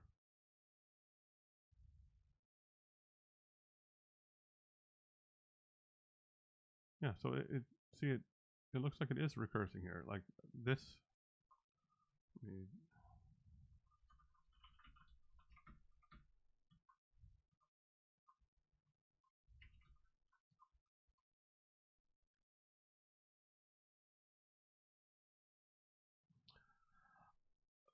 Good question about ChatGPT. I am paying for it.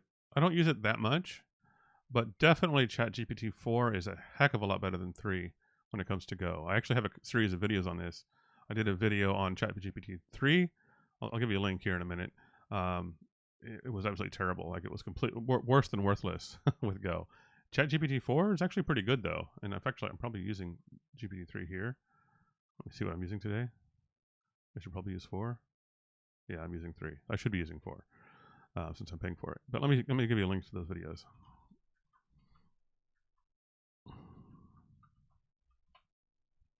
But as for whether it's worth it, of course, that's going to depend on how much you use it. I don't know how much you would use it. I used it a lot. I was on a project recently that was using PHP, and I used it a ton there because I wasn't particularly familiar with PHP. But for Go, I don't use it that much. I use it more today than I have in the last month. But yeah, I don't know. It's up to you. I'm trying to find the links right now to those videos in case anyone's interested in watching.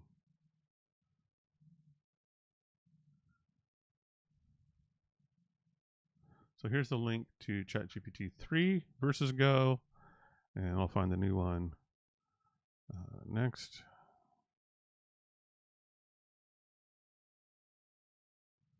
A lot more recently, I did this one. And then ChatGPT 4.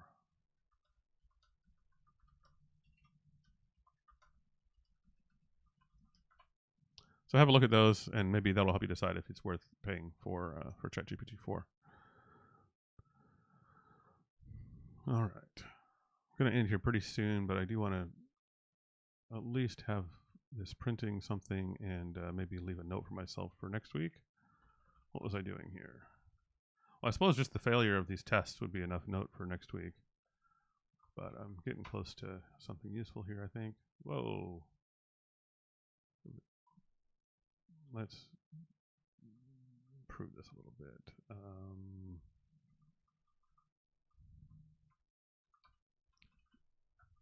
If node equals nil, then return. Just simplify that a little bit. All right.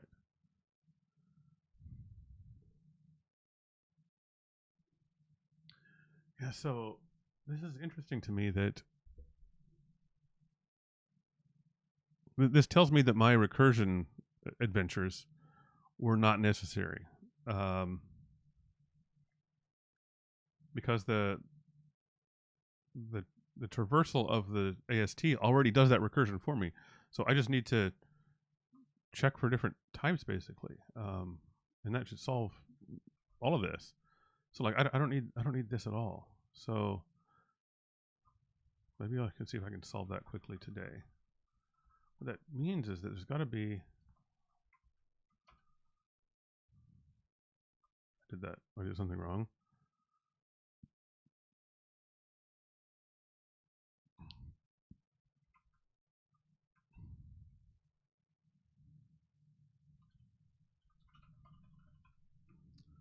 That's what I did wrong, I think. Oh.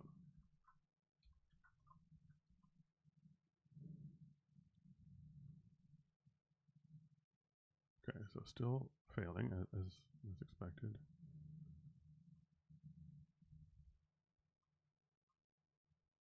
I'm going to leave that code in there and just try to fix the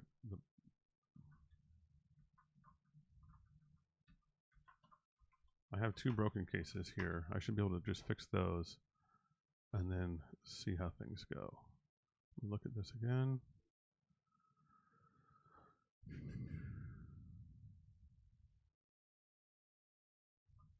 So I want to move this printing here down here to the default case.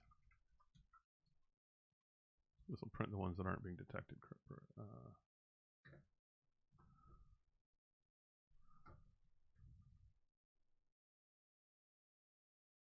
Is that right? Is this the top level switch? No, it's not.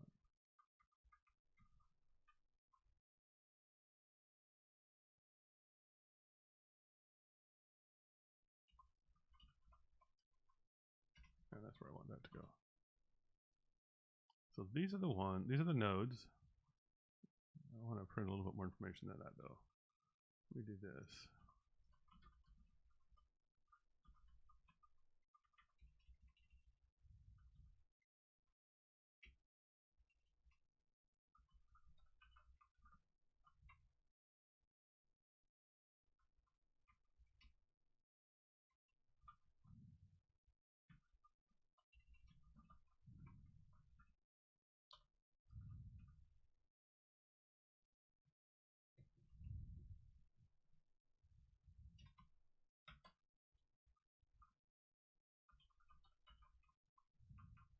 See how that helps.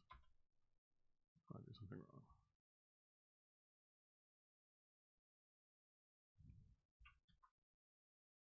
Yeah.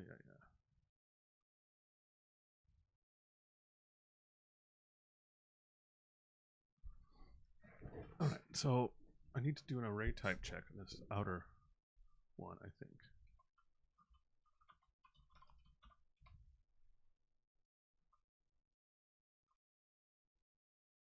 Where I previously was doing that down here. I don't need to do it down here at all because the top level recursion handles that for me. What was I thinking? But let's so I need to get expr equals. All right.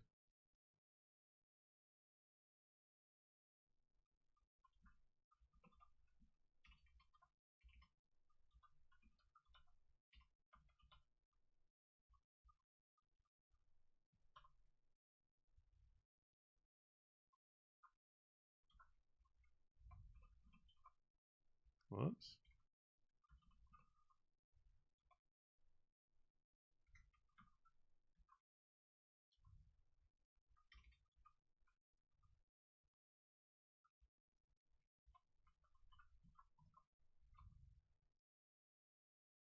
That broke something.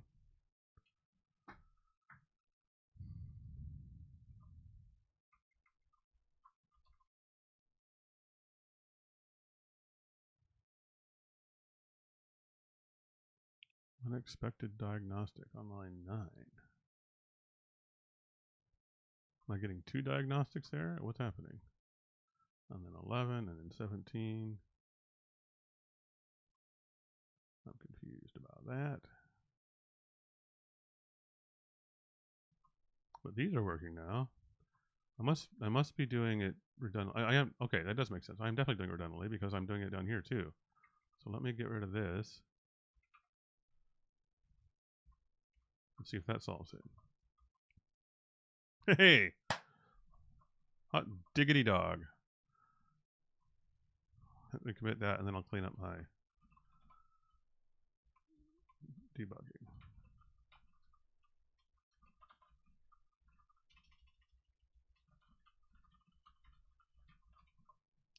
All right, now.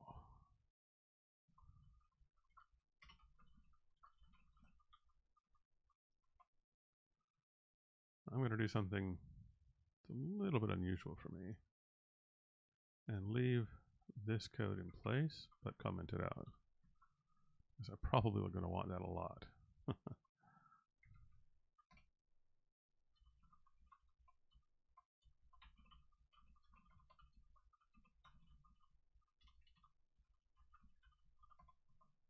At some point, maybe I'll add a debug flag to the command line tool or something. But for now, I'm going to go with that.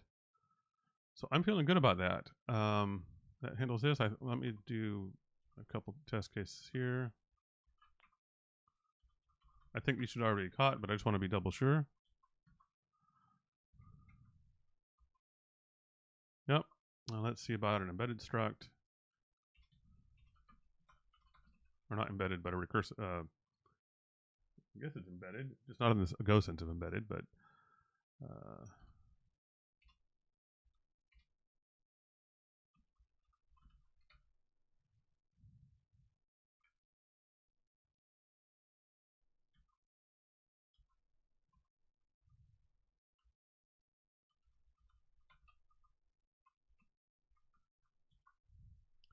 think I can get rid of all this. So those should all fail. Oh, we have one that doesn't. 29 and 30 don't fail. Okay, why is that? Let's turn on that debugging again. I know I'm running over. I don't think anybody's listening live right now anyway, but I'm interested in finishing this a little bit before I close off for the day.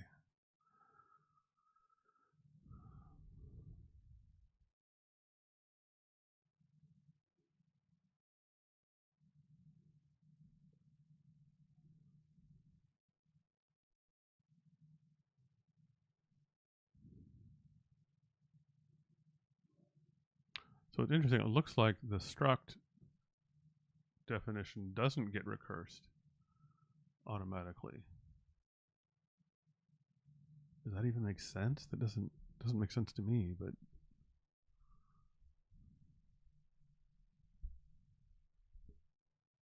trim decal value spec.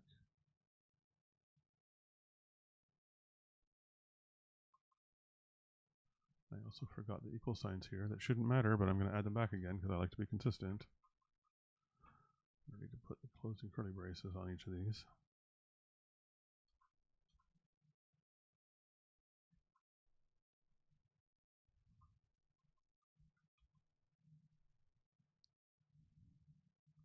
So I would have expected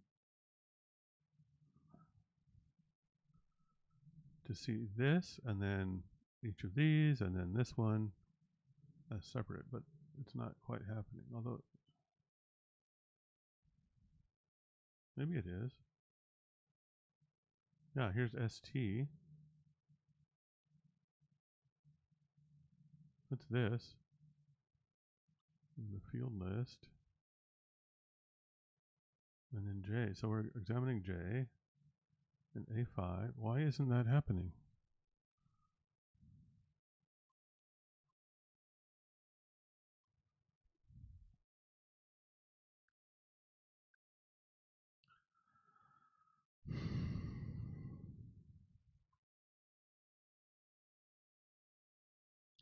I don't know why these are not failing.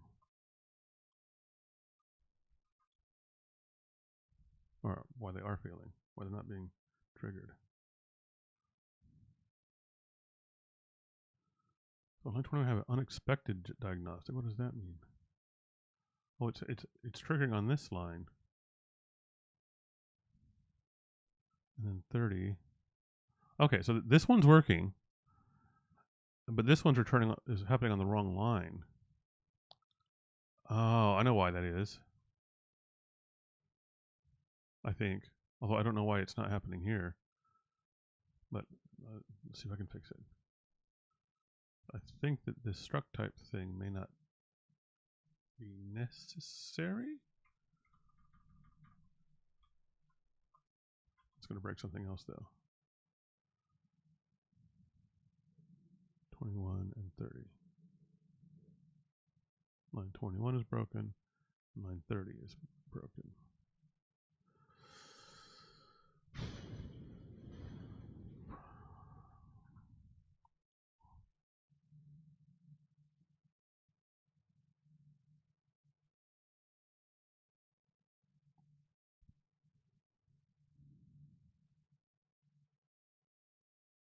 Yeah, I'm not sure about this. I might have to wait and solve this another day.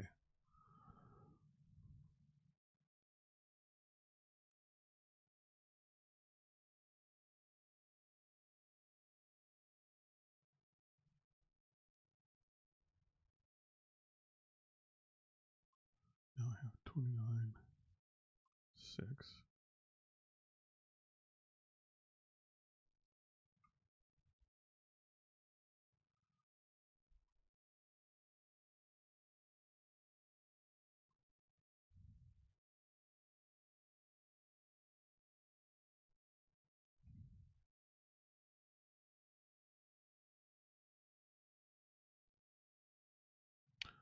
I feel like the struct type thing shouldn't actually be necessary at all, so I'm not sure why it seems like it is. But you notice only 2 of them are failing. This one and 30.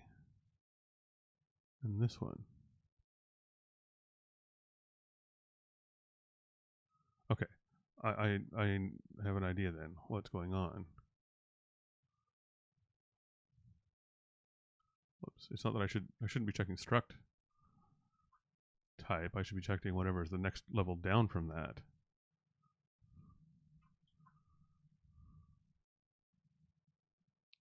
So let's see what that looks like. Struct type, field list, field. So I need to be checking ast.field, I think.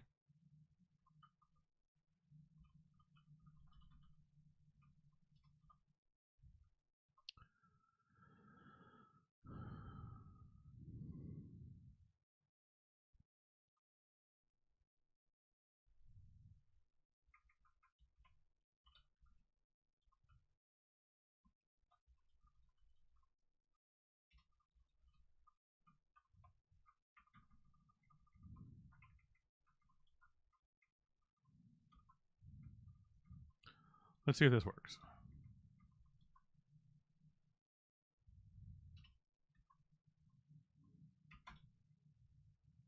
That does it. And I guess this one is still passing, which is good because that's the one we care about, although I'm surprised it's passing. I was kind of expecting it to fail. I'm curious what that looks like.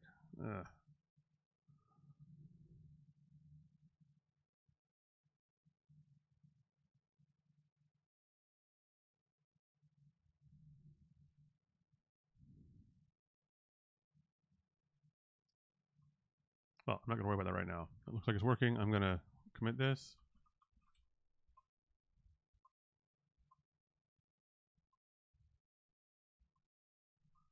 Comment out my debugging code again, just because.